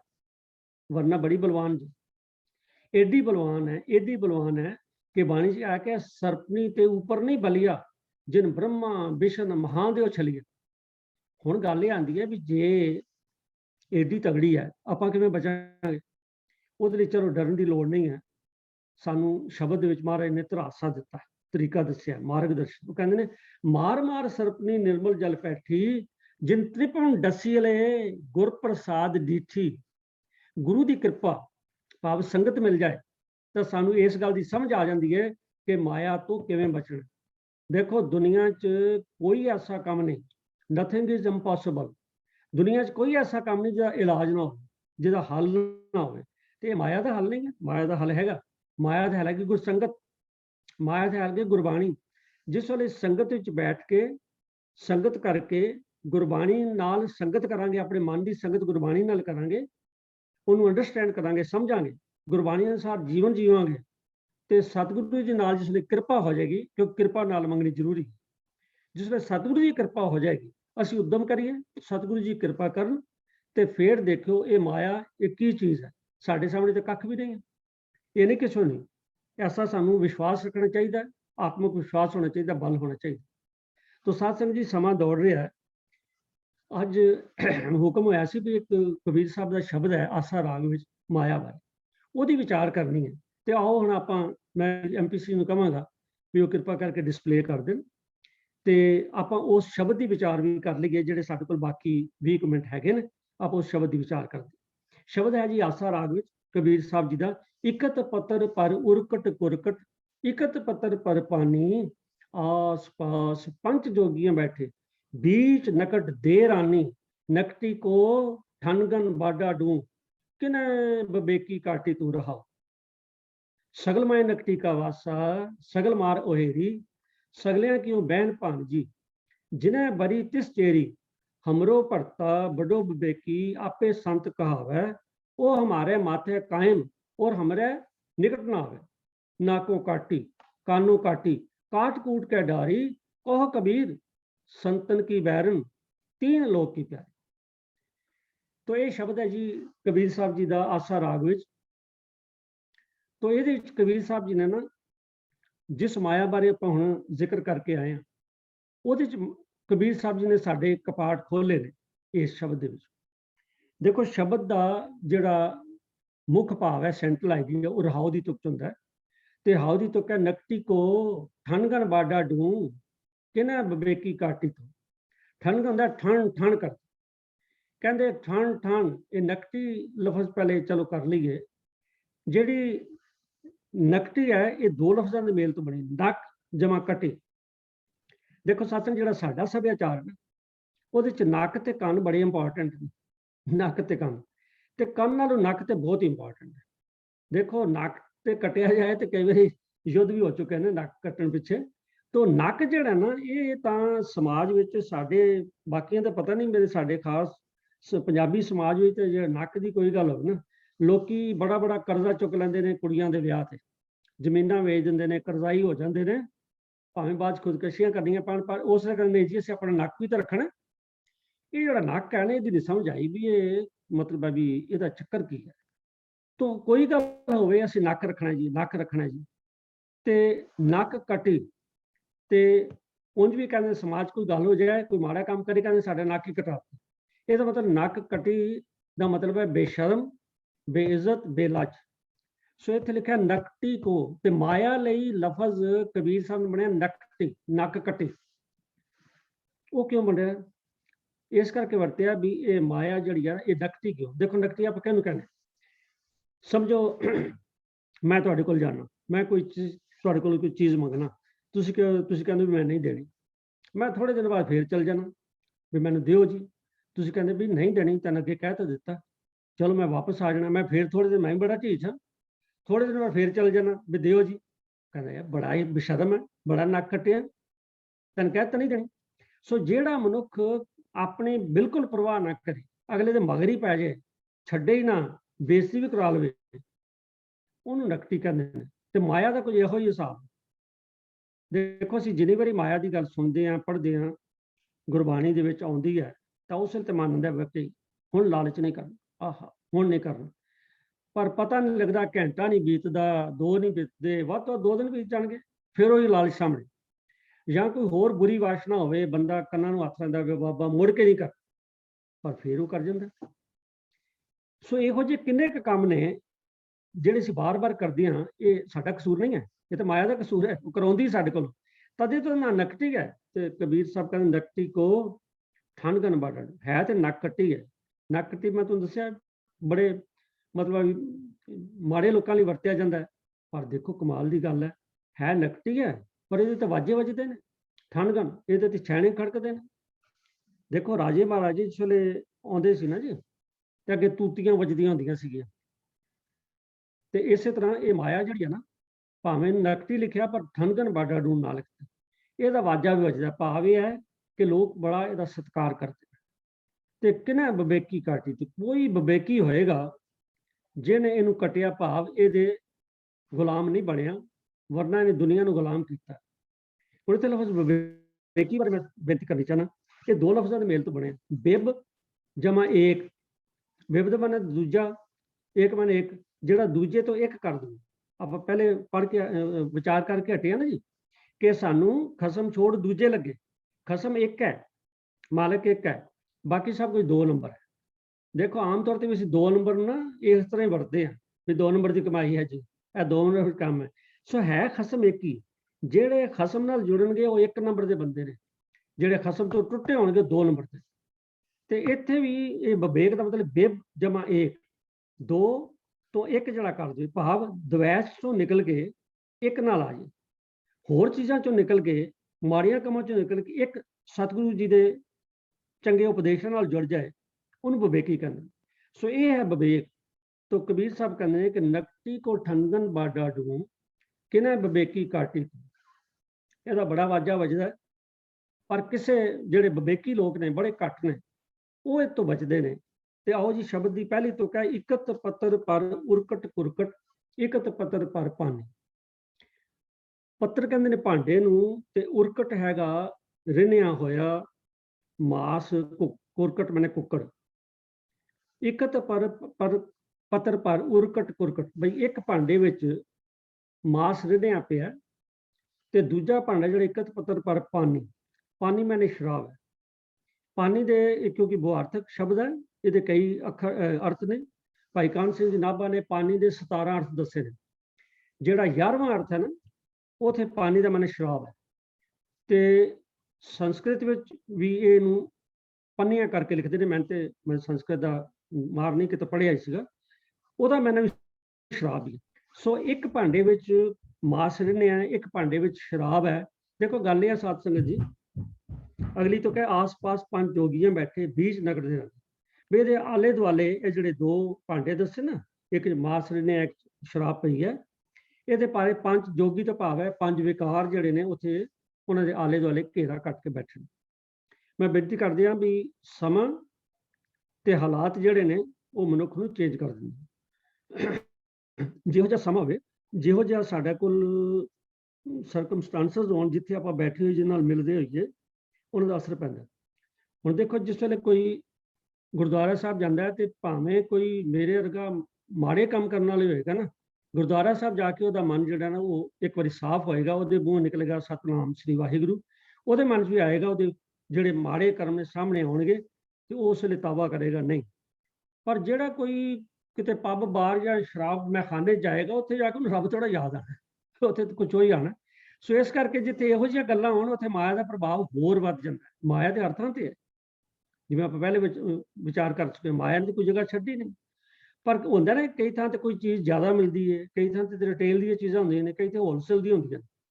ਤਾਂ ਇਹ ਜਿਸ ਵੇਲੇ ਇਹੋ ਜਿਹਾ ਮਾਹੌਲ ਹੋਵੇ ਨਾ ਵੀ ਮਤਲਬ ਵੀ ਸ਼ਰਾਬ ਪਈ ਹੈ, ਮਾਸ ਪਿਆ, ਉੱਥੇ ਮਾਇਆ ਵੀ ਹੋਲਸੇਲ 'ਚ ਹੁੰਦੀ ਹੈ। ਇਕਤ ਪੱਤਰ ਪਰ ਉਰਕਟ ਕੁਰਕਟ, ਇਕਤ ਪੱਤਰ ਪਰ ਪਾਣੀ, ਆਸ ਪਾਸ ਪੰਜ ਜੋਗੀਆਂ ਬੈਠੇ, ਬੀਚ ਨਿਕਟ ਦੇ ਰਾਣੀ। ਉਹਨਾਂ ਪੰਜਾਂ ਦੇ ਵਿਚਕਾਰ ਬੈਠੀ ਹੈ ਨਕਟ ਦੇ ਰਾਣੀ। ਨੱਕ ਕੱਟੀ ਹੋਈ ਦੇ ਹੁੰਦਾ ਉੱਚੀ, ਉਹਨਾਂ ਨੇ ਭਾਣੇ 'ਚ ਉੱਚੀ ਹੈ ਨਾ, ਨੱਕ ਕੱਟੀ ਰਾਣੀ, ਉਹ ਰਾਣੀ ਬਣ ਕੇ ਵਿੱਚ ਬੈਠੀ ਹੈ। ਇਹ ਜਿਹੜੀ ਮਾਇਆ ਜਿਹੜੀ ਹੈ ਨਾ, ਰਾਣੀ ਬਣ ਕੇ ਵਿੱਚ ਬੈਠੀ ਹੈ। ਦੇਖੋ, ਰਾਜੇ ਰਾਣੀ ਦਾ ਮਤਲਬ ਇਹ ਹੈ ਕਿ ਉਹ ਦੇ ਕਮਾਂਡ, ਉਹ ਕਮਾਂਡ ਕਰਦੇ। ਸੋ ਜਿੱਥੇ ਇਹ ਚੀਜ਼ਾਂ ਹੋਣਗੀਆਂ, ਉੱਥੇ ਮਾਇਆ ਕਮਾਂਡ ਕਰਦੀ ਹੈ ਕਾਮ, ਕ੍ਰੋਧ, ਲੋਭ, ਮੋਹ, ਹੰਕਾਰ ਨੂੰ। ਤੁਸੀਂ ਦੇਖਿਆ ਬੜੀ ਵਾਰੀ ਜਿਹੜੀਆਂ ਨਾ, ਉਹ ਜਿਹੜੇ ਝਗੜੇ ਹੁੰਦੇ ਨੇ, ਉਹ ਦਾਰੂ ਪੀਣ ਤੋਂ ਬਾਅਦ ਹੋ ਜਾਂਦੇ। ਦਾਰੂ ਪੀ ਕੇ ਬੰਦਾ ਕਈ ਵਾਰ, ਕਿਉਂਕਿ ਮੱਤ ਤੇ ਪੜਦਾ ਪੈ ਜਾਂਦਾ। ਮਹਾਰਾਜ ਨੇ ਬਾਣੀ 'ਚ ਲਿਖਿਆ ਕਿ ਜਿਤ ਪੀਤੇ ਮੱਤ ਦੂਰ ਹੋਏ, ਬਰਲ ਪਾਵੇ ਵਿੱਚ ਆਏ, ਆਪਣਾ ਪਰਾਇਆ ਨਾ ਪਛਾਣੀ, ਖਸਮੋਂ ਧੱਕੇ ਖਾਏ। ਸੋ ਜਿਸ ਵੇਲੇ ਇਹਨਾਂ ਚੀਜ਼ਾਂ ਦੀ ਬਤਾਤ, ਇਹ ਮਾਇਆ ਉਹਨਾਂ ਵਿੱਚ ਬੈਠੀ ਹੈ, ਉਹ ਫਿਰ ਬੰਦਿਆਂ ਨੂੰ ਇੱਕ ਝਗੜਾਉਂਦੀ ਹੈ, ਲੜਾਉਂਦੀ ਹੈ। ਤੇ ਤੁਸੀਂ ਦੇਖੋ ਕਿੰਨੇ ਕਿੰਨੇ ਉਪੱਦਰ ਜਿਹੜੇ ਨੇ ਇਹਨਾਂ ਕਰਕੇ ਹੋ ਜਾਂਦੇ। ਉਹਦਾ ਕਾਰਨ ਇਹ ਹੈ ਕਿ ਜਿਸ ਵੇਲੇ ਜਿਹੋ ਜਿਹਾ ਮਾਹੌਲ ਹੋਏਗਾ, ਉਹੋ ਜਿਹਾ ਉਹ ਉੱਥੇ ਰੀਚਾਰਜ ਸਰਚਾਰਜ ਹੋ ਜਾਵੇ। ਤੋ ਇਸ ਕਰਕੇ ਕਬੀਰ ਸਾਹਿਬ ਕਹਿੰਦੇ ਨੇ ਕਿ ਇਕਤ ਪੱਤਰ ਪਰ ਉਰਕਟ ਕੁਰਕਟ, ਇਕਤ ਪੱਤਰ ਪਰ ਪਾਨੀ, ਆਸ ਪਾਸ ਪੰਜ ਜੋਗੀਆਂ ਬੈਠੇ, बीच नकट दे रानी। नकटी को ठनगन बाडा ढूंढ, तिना बबेकी काटी तू। ऐ माया, तेरा वाजा वाकई सारे संसार च बड़ा, तेरी तूती बोल रही है। बड़े घट लोग ने जेड़े तो बच्चे ने, और है किथे माया। देखो, मैं जिवें पहले देखा भी ਉਹਦਾ ਐਡਾ ਵੱਡਾ ਅਡੰਬਰ ਹੈ, ਤੇ ਕਬੀਰ ਸਾਹਿਬ ਨੂੰ ਲਿਖਣਾ ਪਿਆ ਕਿ ਸਗਲ ਮਾਹੇ ਨਕਟੀ ਕਾ ਵਸ। ਸਾਰੇ ਪਾਸੇ ਇਸ ਨਕਟੀ ਦਾ ਵਸ ਹੈ। ਸਗਲ ਮਾਰ ਉਹੇ, और नीज ला ला के देखती है भी कोई बचे ना। देखो, साड़ी विवेक बुद्धि सानू चंगे पासे तोड़ती है, पर जिहड़ी माया है ना, माया सानू चंगे पासे तो हटा के, देखो अज सानू हुक्म है कि सतगुरु का जो सिख है नाम त्याग, ये भी पौड़ी है गुरु रामदास सच्चे पातशाह जी, ਜਿਹਦੇ ਵਿੱਚ ਸਾਡਾ ਟਾਈਮ ਟੇਬਲ ਹੈ ਕਿ ਸਾਨੂੰ ਅੰਮ੍ਰਿਤ ਵੇਲਾ ਸੰਭਾਲਣਾ ਚਾਹੀਦਾ। ਦੇਖੋ ਸਾਧ ਸੰਗਤ, ਮੈਂ ਇਹ ਵਿਸ਼ਾ ਵੱਖਰਾ ਇਸ ਕੁਝ ਨਹੀਂ ਪੈਣਾ ਚਾਹੁੰਦਾ। ਹੁਣ ਕਈ ਅੱਗੋਂ ਸਵਾਲ ਕਰਦੇ ਨੇ ਵੀ ਦੇਖੋ, ਜੇ ਤੇ ਕਿਸੇ ਦੀ ਕੋਈ ਡਿਊਟੀ ਹੈ, ਕੋਈ ਮਜਬੂਰੀ ਹੈ, ਤੇ ਕੋਈ ਗੱਲ ਨਹੀਂ, ਜਿਸ ਵੇਲੇ ਮਰਜ਼ੀ ਉਹ ਨਿਤਨੇਮ ਵੀ ਕਰੇ, ਕੁਛ ਕਰੇ। ਪਰ ਜਿਹੜਾ ਬੰਦਾ ਬਿਲਕੁਲ ਠੀਕ ਠਾਕ ਹੈ, ਜਿਹਨੇ ਮਤਲਬ ਵੀ ਰਾਤ ਸੌਂ ਕੇ ਗੁਜ਼ਾਰਨੀ ਹੈ, ਉਹ ਅੰਮ੍ਰਿਤ ਵੇਲੇ ਉੱਠ ਕੇ ਕਿਉਂ ਨਾ ਆਪਣਾ ਨਿਤਨੇਮ ਪੂਰਾ ਕਰੇ, ਤੇ ਕਿਉਂ ਨਾ ਉਹ ਆਪਣਾ ਵਾਹਿਗੁਰੂ ਜੀ ਨਾਲ ਜੁੜਨ ਦੀ ਕੋਸ਼ਿਸ਼ ਕਰੇ। अपना ਜਿਹੜਾ ਸਾਨੂੰ ਨਿਤਨੇਮ ਦਿੱਤਾ ਹੈ ਉਹ ਤੋਂ ਕਿਉਂ ਭਰੇ ਹੋਏ। ਪਰ ਅੱਜ ਕੱਲ ਕਈ ਜ਼ਿਆਦਾ ਪੜ੍ਹੇ ਲਿਖੇ ਜਿਹੜੇ ਨੇ, ਉਹ ਕਹਿੰਦੇ ਨਹੀਂ ਜੀ, ਹਰ ਸਮਾਂ ਵਾਹਿਗੁਰੂ ਨਾਲ ਮਿਲਣ ਦਾ, ਜਿਸ ਵੇਲੇ ਮਰਜ਼ੀ ਉਹਦੇ ਅੰਮ੍ਰਿਤ ਵੇਲੇ ਦਾ ਕੀ ਮਤਲਬ। ਮੈਂ ਬਿਲਕੁਲ ਇਸ ਗੱਲ ਨਾਲ ਤੁਹਾਡੇ ਸਹਿਮਤ ਹਾਂ ਕਿ ਹਰ ਸਮਾਂ ਵਾਹਿਗੁਰੂ ਜੀ ਨਾਲ ਮਿਲਣ ਦਾ। ਪਰ ਮੈਂ ਬੇਨਤੀ ਕਰਦੇ ਹਾਂ ਕਿ ਜਿਹੜੇ ਅੰਮ੍ਰਿਤ ਵੇਲਾ ਖੁਜਾਉਂਦੇ ਨਾ, ਜਾਂ ਤੇ ਇਹ ਹੈ ਨਾ ਵੀ ਸਾਰਾ ਬਾਕੀ ਸਵਾਸ ਸਿਮਰੋ ਗੋਬਿੰਦ ਮੰਤਰ ਕੀ ਉਤਰੇ ਚਿੰਤ। ਜੇ ਤੇ ਸਵਾਸ ਵਾਹਿਗੁਰੂ ਨਾਲ ਜੁੜੇ ਨੇ, ਫਿਰ ਤੇ ਕੋਈ ਸਮਾਂ, ਫਿਰ ਤੇ ਹਰ ਸਮਾਂ ਠੀਕ ਹੈ, ਬਿਲਕੁਲ ਠੀਕ। ਪਰ ਜਿਹਨੇ ਬਾਕੀ ਸਾਰੇ ਦੂਜੇ ਹੀ ਉਪੱਦਰ ਵਾਲੇ ਕੰਮ ਕਰਨੇ ਨੇ, ਤੇ ਨਾਲ ਇਹ ਬਹਾਨਾ ਲਾਣੇ ਜਿਸ ਵੇਲੇ ਮਰਜ਼ੀ ਰੱਬ ਯਾਦ ਹੈ। ਸੋ ਅੰਮ੍ਰਿਤ ਵੇਲੇ ਦੀਆਂ ਬਰਕਤਾਂ ਨੇ, ਉਹ ਵੱਖਰਾ ਵਿਸ਼ਾ ਹੈਗਾ। ਮੈਂ ਸਿਰਫ ਦੱਸਿਆ ਇਸ ਕਰਕੇ ਹੈ ਕਿ ਸਗਲ ਮਾਹੇ ਨਕਟੀ ਕਾ ਵਾਸਾ, ਸਗਲ ਮਾਰ ਇਹ। ਜੇਕਰ ਕੋਈ ਚੰਗੇ ਪਾਸੇ ਜਾਂਦਾ ਵੀ ਹੈ, ਤੇ ਮਾਇਆ ਦਾ ਇਹ ਫਰਜ਼ ਹੈ, ਭਾਵ ਉਹਦੀ ਡਿਊਟੀ ਲੱਗੀ ਹੈ, ਉਹਨੇ ਆਪਣੀ ਇਹ ਡਿਊਟੀ ਬਣਾਈ ਹੈ ਕਿ ਮੈਂ ਇੱਧਰੋਂ ਹਟਾਣਾ ਇਹਨੂੰ। ਤੁਸੀਂ ਦੇਖੋ, ਅਸੀਂ ਬਿਲਕੁਲ ਠੀਕ ਠਾਕ ਹੁੰਦੇ ਹਾਂ, ਤੇ ਜਿਸ ਵੇਲੇ ਆਪਾਂ ਬਾਣੀ ਪੜ੍ਹਦੇ ਹਾਂ ਨਾ, ਤੇ ਸਾਡਾ ਮਨ ਕਈ ਪਾਸੇ ਜਾਂਦਾ ਹੈ। ਕਿਉਂ ਜਾਂਦਾ ਹੈ? ਕਿਉਂਕਿ ਮਾਇਆ ਦੇਖਦੀ ਵੀ ਤੇ ਬਾਣੀ ਪੜ੍ਹ ਰਿਹਾ, ਇਹ ਤੇ ਚੰਗਾ ਬੰਦਾ ਬਣ ਜਾਣਾ। ਉਹ ਸਾਡਾ ਨਾ ਧਿਆਨ ਹਟਾ ਕੇ ਕਿਤੇ ਹੋਰ ਲੈ ਜਾਂਦਾ। ਮੇਰੇ ਨਾਲ ਤਾਂ ਬੜੀ ਵਾਰੀ ਹੁੰਦਾ। ਤੇ ਉਹ ਮਾਇਆ ਸਾਡਾ ਧਿਆਨ ਭਟਕਾ ਕੇ ਲੈ ਜਾਂਦੀ। ਜੇ ਆਪਾਂ ਕਿਤੇ ਸੰਗਤ 'ਚ ਬੈਠ ਕੇ ਕੀਰਤਨ ਸੁਣਦੇ ਹੋਈਏ, ਕੁਝ ਚਿਰ ਤੇ ਕੀਰਤਨ ਸੁਣੀਦਾ, ਤੇ ਉਸ ਤੋਂ ਬਾਅਦ ਫਿਰ ਅਚਾਨਕ ਕੀ ਹੋ ਜਾਂਦਾ, ਅਚਾਨਕ ਮਨ ਮਤਲਬ ਤਨ ਕਰਕੇ ਤੇ ਬੈਠੇ ਆ, ਤੇ ਕੰਨਾਂ ਨਾਲ ਸੁਣ ਵੀ ਰਹੇ ਹਾਂ ਪਰ ਮਨ ਤੇ ਕਿਤੇ ਹੋਰ ਜਾ ਰਿਹਾ। ਉਹ ਕੌਣ ਹੈ? ਉਹ ਮਾਇਆ ਹੈ। ਉਹ ਸਾਡਾ ਮਨ ਚੁਰਾ ਕੇ ਲੈ ਗਈ, ਮਨ ਚੁਰਾ ਕੇ ਲੈ ਜਾਂਦੀ ਹੈ। ਤੁਸੀਂ ਦੇਖੋ ਮਾਇਆ ਇਹਦੀ ਡਾਢੀ ਹੈ। ਤੇ ਬਈ ਇਹ ਸਾਨੂੰ ਨਾ, ਹੁਣ ਦੇਖੋ ਜੇ ਕਿਸੇ ਨੇ ਮੂਵੀ ਦੇਖਣੀ ਹੋਵੇ ਨਾ, 1 ਘੰਟਾ 2 ਘੰਟੇ ਉਸ ਤੋਂ ਵੀ ਜ਼ਿਆਦਾ ਹੋ ਸਕਣ, ਤੇ ਮੈਂ ਨਹੀਂ ਦੇਖਿਆ ਵੀ ਮੂਵੀ ਦੇਖਦਿਆਂ ਕੋਈ ਮਤਲਬ ਅੱਖ ਭਾਰੀ ਮਤਲਬ ਵੀ ਮਾੜਾ ਜਿਹਾ ਵੀ ਉਹਨੂੰ ਕੋਈ ਉਬਾਸੀ ਆਉਂਦੀ ਹੋਵੇ ਜਾਂ ਉਹ ਥੱਕਦਾ ਹੋਵੇ ਨਾ, ਬੜੇ ਆਰਾਮ ਨਾਲ ਦੇਖਦੇ ਨੇ। ਪਰ ਜਿਉਂ ਹੀ ਪਾਠ ਸ਼ੁਰੂ ਕਰੀਦਾ ਫਿਰ ਉਬਾਸੀਆਂ ਵੀ ਆਉਣੀ ਸ਼ੁਰੂ ਹੋ ਜਾਂਦੀਆਂ ਨੇ, ਆਕੜ ਮਰੋੜੇ ਸ਼ੁਰੂ ਹੋ ਜਾਂਦੇ ਨੇ, ਖਿਆਲ ਆਉਣੇ ਸ਼ੁਰੂ ਹੋ ਜਾਂਦੇ ਨੇ। 3-3 ਘੰਟੇ ਮੂਵੀ ਜਾਂ ਕੋਈ ਖੇਲ ਤਮਾਸ਼ਾ ਦੇਖਦਿਆਂ ਸਾਨੂੰ ਕੋਈ ਖਿਆਲ ਨਹੀਂ, ਬਿਲਕੁਲ ਸਾਡੀ ਕੰਸਨਟ੍ਰੇਸ਼ਨ 100% ਹੁੰਦੀ, ਕਿਉਂਕਿ ਮਾਇਆ ਕਹਿੰਦੀ ਠੀਕ ਇਹ ਇਸ ਕੰਮ ਲੱਗਿਆ ਹੈ। ਪਰ ਜਿਸ ਵੇਲੇ ਅਸੀਂ ਕਥਾ ਕੀਰਤਨ ਲੱਗਦੇ ਹਾਂ, ਬਾਣੀ ਪੜ੍ਹਨ ਲੱਗਦੇ ਹਾਂ, ਬਾਣੀ ਸਮਝਣ ਲੱਗਦੇ ਹਾਂ, ਉਸ ਵੇਲੇ ਮਾਇਆ ਕਿ ਵਰਤ ਜਾਂਦੀ, ਸਾਡਾ ਜਿਹੜਾ ਧਿਆਨ ਉਠਾ ਕੇ ਲੈਂਦੀ। ਇਸ ਲਈ ਕਬੀਰ ਸਾਹਿਬ ਸ਼ਬਦ ਵਰਤਿਆ, ਸਗਲ ਮਾਇਆ ਨਕਤੀ ਕਾ ਵਾਸਾ ਸਗਲ ਮਾਰ ਉਹ ਹੇਰੀ। ਉਹ ਹੇਰੀ ਹੁੰਦੀ ਹੈ ਨੀਝ ਲਾ ਕੇ ਦੇਖਣਾ, ਚੰਗੀ ਤਰ੍ਹਾਂ ਦੇਖਣਾ ਵੀ ਕੋਈ ਬਚਿਆ ਤਾਂ ਨਹੀਂ। ਮਾਇਆ ਦੇਖਦੀ ਹੈ ਵੀ ਅੰਮ੍ਰਿਤ ਵੇਲਾ ਹੋ ਗਿਆ, ਆਹ ਸਾਰੇ ਲੋਕ ਸੁੱਤੇ ਪਏ, ਪਰ ਦੇਖਦੀ ਹੈ 5-7-10% ਇਹ ਕਿਉਂ ਜਾਗਦੇ ਨੇ। ਉਹ ਫਿਰ ਕੋਈ ਨਾ ਕੋਈ ਭਾਣਾ ਵਰਤਾਉਣ ਦੀ ਕੋਸ਼ਿਸ਼ ਕਰਦੀ ਹੈ। ਜੇ ਆਤਮਿਕ ਤੌਰ ਤੇ ਬਲਵਾਨ ਹੋਣਗੇ ਤੇ ਕਾਬੂ ਨਹੀਂ ਆਣਗੇ, ਵਰਨਾ ਉਹ ਆਪਣਾ ਕੋਸ਼ਿਸ਼ ਪੂਰਾ ਕਰਦੀ। ਇਹ ਉਹੇਰੀ ਦਾ ਲਫ਼ਜ਼ ਜਿਹੜਾ ਮੈਨੂੰ ਕੋਈ ਗੱਲ ਯਾਦ ਆਈ ਹੈ, ਤੁਹਾਡੇ ਨਾਲ ਸਾਂਝੀ ਕਰਦਾ। ਇੱਕ ਵਾਰੀ ਨਾ ਕੋਈ 2 ਮੀਆਂ ਬੀਵੀ ਬੜੇ ਮਤਲਬ ਵੀ ਸੰਸਾਰਕ ਤੌਰ ਤੇ ਮਾਇਕ ਤੌਰ ਤੇ ਗੁਰਬਤ ਦੀ ਅਵਸਥਾ ਹੈ, ਤੇ ਕਾਨਿਆਂ ਦੀ ਇੱਕ ਛੱਪੜੀ 'ਚ ਪਾ ਕੇ ਵਿਚਾਰੇ ਪਿੰਡੋਂ ਬਾਹਰ ਰਹਿੰਦੇ ਸੀਗੇ। ਹੋਇਆ ਕਿ ਇੱਕ ਦਿਨ ਬਹੁਤ ਜ਼ਿਆਦਾ ਮੀਂਹ ਆਇਆ, ਏਡਾ ਮੀਂਹ ਆਇਆ ਕਿ ਛੱਪੜੀ ਵਿਚਾਰੀ ਚੋ ਗਈ, ਤੇ ਉਹ ਵਿਚਾਰੇ ਗੁੱਠੇ ਲਾ ਕੇ ਬੈਠੇ ਨੇ। ਮੀਂਹ ਕਦੀ ਬੰਦ ਹੁੰਦਾ, ਕਦੀ ਆ ਜਾਂਦਾ, ਕਦੀ ਬਿਜਲੀ ਚਮਕਦੀ। ਉਹ ਬੀਬੀ ਪੁੱਛਦੀ ਉਹਨੂੰ ਆਪਣੇ ਘਰ ਵਾਲੇ ਨੂੰ, ਕਹਿੰਦੀ ਮੈਨੂੰ ਇਹ ਦੱਸ ਵੀ ਮੀਂਹ ਪੈਂਦਾ ਹੈ ਤੇ ਸਮਝ ਆ ਜਾਂਦੀ ਹੈ ਵੀ ਸਾਡੀ ਛੱਪੜੀ ਚੋ ਗਈ, ਕਰੀਏ ਕੀ, ਸਾਡਾ ਹੋਰ ਕੁਝ ਨਹੀਂ, ਪਰ ਜਿਹੜੀ ਬਾਰ-ਬਾਰ ਲਿਸ਼ਕ ਪੈਂਦੀ ਹੈ ਨਾ, ਬਿਜਲੀ ਦੀ ਲਿਸ਼ਕਾਰ, ਇਹ ਕਿਉਂ ਆ, ਇਹ ਕਿਉਂ ਆਉਂਦੀ? ਉਹ ਕਹਿੰਦਾ ਭਲੀਏ ਇਹ ਦੇਖਦੀ ਇਹਨੇ ਸਾਡੀ ਛੱਪੜੀ ਤੇ ਤੋੜ ਦਿੱਤੀ, ਇਹ ਹੁਣ ਦੇਖਦੀ ਹੈ ਲਿਸ਼ਕਾਰੇ ਮਾਰ ਕੇ ਵੀ ਕੁਝ ਬਚ ਤੇ ਨਹੀਂ ਗਿਆ। ਸੋ ਇਸੇ ਤਰ੍ਹਾਂ ਜਿਹੜੀ ਇਹ ਉਹੇਰੀ ਦਾ ਮਤਲਬ ਹੈ ਕੋਈ ਬਚ ਤੇ ਨਹੀਂ ਗਿਆ। ਚੰਗੀ ਤਰ੍ਹਾਂ ਨੀਝ ਲਾ ਕੇ ਮਾਇਆ ਦੇਖਦੀ ਹੈ ਵੀ ਕੋਈ ਬਚ ਤੇ ਨਹੀਂ ਗਿਆ। ਜਿਹੜੇ ਤੇ ਮਖਾਨਿਆਂ 'ਚ ਬੈਠੇ ਨੇ ਉਹ ਤੇ ਬੜੀ ਖੁਸ਼ ਹੈ ਵੀ ਇਹ ਲੱਗੇ ਰਹਿਣ ਇਸ ਪਰ, ਇਹ ਮੇਰੇ ਕਮਾਊ ਪੁੱਤਰ ਨੇ। ਪਰ ਜਿਹੜੇ ਲੋਕ ਚੰਗੇ ਪਾਸੇ ਤੁਰਦੇ ਨੇ, ਪਰਉਪਕਾਰ ਵੱਲ ਚੱਲਦੇ ਨੇ, ਕਿਸੇ ਹੋਰ ਪਾਸੇ ਚੱਲਦੇ ਨੇ, ਉਹਨਾਂ ਦੇ ਰਸਤੇ 'ਚ ਕੋਈ ਨਾ ਕੋਈ ਰੁਕਾਵਟ ਪਾਉਂਦੀ ਹੈ। ਉਹ ਇਸ ਕਰਕੇ ਕਿ ਸਗਲ ਮਾਇਆ ਨਕਤੀ ਕਾ ਵਾਸਾ ਸਗਲ ਮਾਰ ਉਹੇਰੀ। ਤੇ ਹੁਣ ਮਾਇਆ ਕੀ ਕਹਿੰਦੀ ਹੈ? ਕਹਿੰਦੀ ਹੈ ਬਈ ਗੱਲ ਹੈ, ਸੰਤ ਪੁਰਸ਼ੋ ਤੁਸੀਂ ਜਿੰਨੀ ਮਰਜ਼ੀ ਮੇਰੀ ਨਿੰਦਿਆ ਕਰ ਲਓ, ਜਿੰਨਾ ਮਰਜ਼ੀ ਮੈਨੂੰ ਗਾਲਾਂ ਕੱਢ ਲਓ, ਮੈਂ ਇੱਕ ਗੱਲ ਤੁਹਾਨੂੰ ਦੱਸਦੀ ਹਾਂ, ਉਹ ਇਹ ਹੈ ਕਿ ਸਗਲਿਆਂ ਕੀ ਉਹ ਬਹਿਨ ਭਾਨ, ਦੁਨੀਆ ਸਾਰੀ ਮੈਨੂੰ ਆਪਣੀ ਭੈਣ ਭਣੇਈ ਕਰਕੇ ਰੱਖਦੀ। ਦੇਖੋ ਸਾਡੇ ਪੰਜਾਬੀ ਸੱਭਿਆਚਾਰ 'ਚ ਨਾ ਭੈਣ ਤੇ ਭਾਂਜੀ ਦਾ ਬੜਾ ਵੱਡਾ ਇੱਕ ਸਤਿਕਾਰਯੋਗ ਰਿਸ਼ਤਾ ਹੈ। ਸਾਰੇ ਰਿਸ਼ਤੇ ਸਤਿਕਾਰਯੋਗ ਨੇ, ਪਰ ਅਸੀਂ ਆਪਣੇ ਭਰਾ ਨਾਲ ਤੇ ਕਿਤੇ ਉੱਤੇ ਥੱਲੇ ਗੱਲ ਕੋਈ ਕਰ ਲਾਂਗੇ, ਦੋਸਤ ਨਾਲ ਕਰ ਲਾਂਗੇ, ਪਰੰਤੂ ਜਿਹੜਾ ਕਦੀ ਤੁਸੀਂ ਦੇਖਿਆ ਬਈ ਅਸੀਂ ਆਪਣੀ ਭੈਣ ਭਣੇਈ ਨੂੰ ਅਸੀਂ ਪੂਰਾ ਸਤਿਕਾਰ ਦੇ ਰਹੇ ਵੀ ਨਹੀਂ, ਇਹ ਸਾਡੀ ਭੈਣ ਹੈ। ਸੋ ਆਪਣਾ ਮਾਇਆ ਵਿੱਚ ਕਹਿੰਦੀ ਵੀ ਤੁਸੀਂ ਜਿੰਨਾ ਮਰਜ਼ੀ ਮੈਨੂੰ ਨਿੰਦੀ ਜਾਓ, ਪਰ ਸਾਰਾ ਸੰਸਾਰ ਜਿਹੜਾ ਸਗਲਿਆਂ ਕੀ ਉਹ ਬਹਿਨ ਭਾਨ ਜੀ, ਮੈਨੂੰ ਤੇ ਸੰਸਾਰ ਆਪਣਾ ਭੈਣਾਂ ਭਣੇਈਆਂ ਵਰਗਾ ਮੈਨੂੰ ਸਤਿਕਾਰ ਦਿੰਦਾ, ਮੈਨੂੰ ਸਿਰ ਤੇ ਬਿਠਾਉਂਦਾ। ਜਿਨ੍ਹਾਂ ਬਰੀ ਤੇ ਤੇਰੀ ਹਾਂ, ਪਰ ਜਿਹੜੇ ਮੇਰੇ ਕਾਬੂ ਨਹੀਂ ਨਾ ਆਉਂਦੀ, ਬਰੀ ਮੈਨੇ ਵਰ ਲੈਣਾ, ਜਿਨ੍ਹਾਂ ਨੇ ਮੈਨੂੰ ਕਾਬੂ ਕਰ ਲਿਆ। ਮੈਂ ਪਹਿਲੇ ਬੇਨਤੀ ਕੀਤੀ ਸੀ ਨਾ ਕਿ ਮਾਇਆ ਦੇ ਪਿੱਛੇ ਲੱਗਣਾ, ਮਾਇਆ ਨੂੰ ਪਿੱਛੇ ਲਾਣਾ। ਜਿਹੜੇ ਮਾਇਆ ਨੂੰ ਪਿੱਛੇ ਲਾ ਲੈਂਦੇ ਨੇ, ਬਰੀ ਮੈਨੇ ਵਿਆਹਣੀ ਦਾ ਮਤਲਬ ਹੈ ਆਪਣੇ ਕਾਬੂ ਕਰ, ਇਸ ਅਰਥ ਨੂੰ ਖਿਮਾ ਕਰਨਾ, ਇੱਥੇ ਬਰੀ ਦਾ ਮਨ ਹੈ ਆਪਣੇ ਕਾਬੂ ਕਰਨਾ। ਜਿਨ੍ਹਾਂ ਬਰੀ ਤਿਸ ਤੇਰੀ, ਉਹਦੀ ਮੈਂ ਗੁਲਾਮ ਹੋ ਜਾਣਾ। ਕਹਿੰਦੀ ਵਰਨਾ ਸੰਸਾਰ ਤੇ ਮੇਰੀ ਪੂਜਾ ਕਰਦਾ। ਤੇ ਅਗੋਂ ਅਖੀਰਲੀਆਂ ਤੁਕਾਂ 'ਚ ਕਹਿੰਦੇ ਨੇ, ਅਗਲੀ ਤੀਜੇ ਬੰਚ ਕੇ ਹਮਰੋ ਭਰਤਾ ਬੜੋ ਵਿਵੇਕੀ ਆਪੇ ਸੰਤ ਕਾਵੇ। ਕਹਿੰਦੇ ਮੇਰਾ ਮਾਲਕ ਕੌਣ?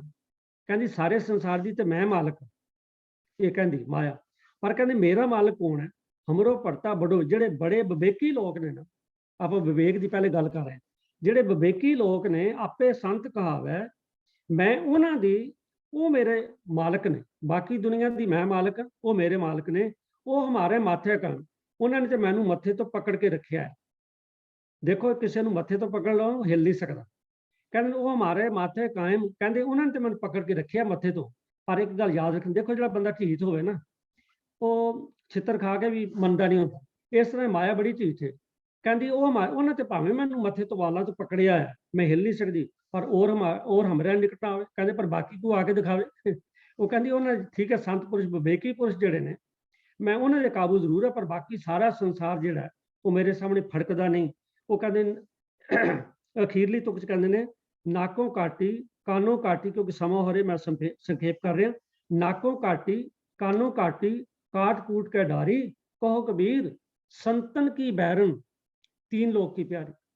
वो कहते नाको काटी, देखो नक ते कन की गल पहले आई सी बई, कहते नाको काटी नक कटता ते कन कटता, ये दो चीज़ां ने बई। कन जिहड़ा हैगा नक जिहड़ा है वो असीं मैं बेनती की है ना, असीं कहने भी समाज में साडा नक रह जाए, ते कन जिहड़ा मुड़ के देखते लोग साडे बारे की कहंदे, चंगा कहंदे ने माड़ा कहंदे। सो इस करके दो आर्गनस बड़े इंपॉर्टेंट ने। ते माया अपने मूँहों कहती है कि ये जो संत पुरुष ने ना, इन्होंने मेरा नक ते कन कटता, नाकों काटी कानों काटी काट कूट के कट कुट के मैंने बाहर सुटता। ये सारे कहने का मतलब ये है कि जेड़े संत पुरुष ने, जेड़े विवेकी पुरुष ने, वो मैनू अपने अंदर फड़कण नहीं देंदे, उन्होंने मैनू अंदरों कढ़ दिता है। कहो कबीर संतन की बैरन तीन लोग की प्यारी। कबीर साहब कहते हैं बई ये संतां नाल वैर है, भाव ये है उन्होंने तो डरदी है। वो कहती ये मेरे रस्ते च अड़िका ने, पर बाकी सारा तीन लोग की प्यारी, तिने लोग जिहड़े ने उन्होंने बड़ी प्यारी। तो देखो साथ संगत माया जिहड़ी है ये हुण समा हो रहा, मैं इनू सम अप कर रहा।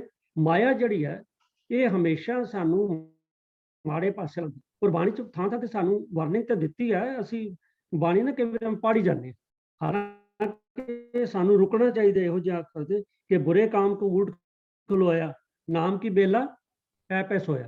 ये माया माड़े काम लई ते असीं तेज हाँ, बुराई आलक करे, बुराई आलक करे, क्षमा कर माफ करना, चंगियाई आलक करे, बुराई होए शेर। जिहड़े चंगा काम करना फिर ते आलस कर जाने, ओ चलो कल कर लांगे जी, जे किते किसी दी मदद करनी चलो सारे करदे ही पे ने, पर जे माड़ा काम करना है तो असीं शेर बन जाने। सो ये सारियां गल्लां जिहड़ियां ने ये सानू दसदियां ने, बाणी च बड़ियां इहो जिही तुकां। हुण समा हो गया, एक होर शब्द बड़ा प्यारा है जिस लिखा कि सारो दिन मजूरी करे हर सिमरन की बेला बजर सिर पर। कहते सारा दिन ते असीं मजूरी करते, पैसे कमाउने आ, ओवर टाइम लाने आ, किसी नूं मिलदे आ, खेड तमाशा देखदे आ, मेकअप करदे आ, ड्रैसअप करदे आ, पर जिस वेले शाम नूं संध्या वेले रहरास दा समां हुंदा उस वेले की हुंदा, सानू झोंकां आउणियां शुरू हो जांदियां। सारा दिन मजूरी कर, सारा दिन तगड़ा रहिंदा, पर जिहड़ा आपां शाम नूं बैठ के रहरास करदे आ उस वेले सानू उबासियां आउणियां शुरू हो जांदियां, साडी धौन आकड़ जांदी है, असीं थक जाने। ये सारा माया का प्रभाव है, इस तो बच के रहना। सतगुरु सच्चे पातशाह जी ने बाणी विच बहुत ही सानू इहो जिहे मार्गदर्शक कीते ने। लोड़ है गुरबाणी नूं पढ़न दी, समझण दी, उहदे ते चलण दी। तो सतगुरु जी किरपा करन, ये माया दे हलियां दी गल आई है, आपां सतगुरु दी बाणी दे लड़ लगिए, फिर माया कुछ नहीं तो घबराने की लोड़ नहीं, जिन्नी मर्जी डाढ़ी होवे, क्योंकि मेरा सतगुरु उस तो डाढ़ा, जिसका साहिब डाढ़ा होए उसनूं मार ना सके कोई। जे आपां साहिब दे लड़ लगे हैं तो माया साडा कुछ नहीं बिगाड़ सकती, पर जे टुट गए तो माया ने साडा छड्डना ही कख नहीं। तो विचारां करदे हो गई अनेक प्रकार दीयां भुलां गलतियां दी आपस सुख ना मंगदा। आओ फतेह दी सांझ करो जी। वाहिगुरू जी का खालसा, वाहिगुरू जी की फतेह।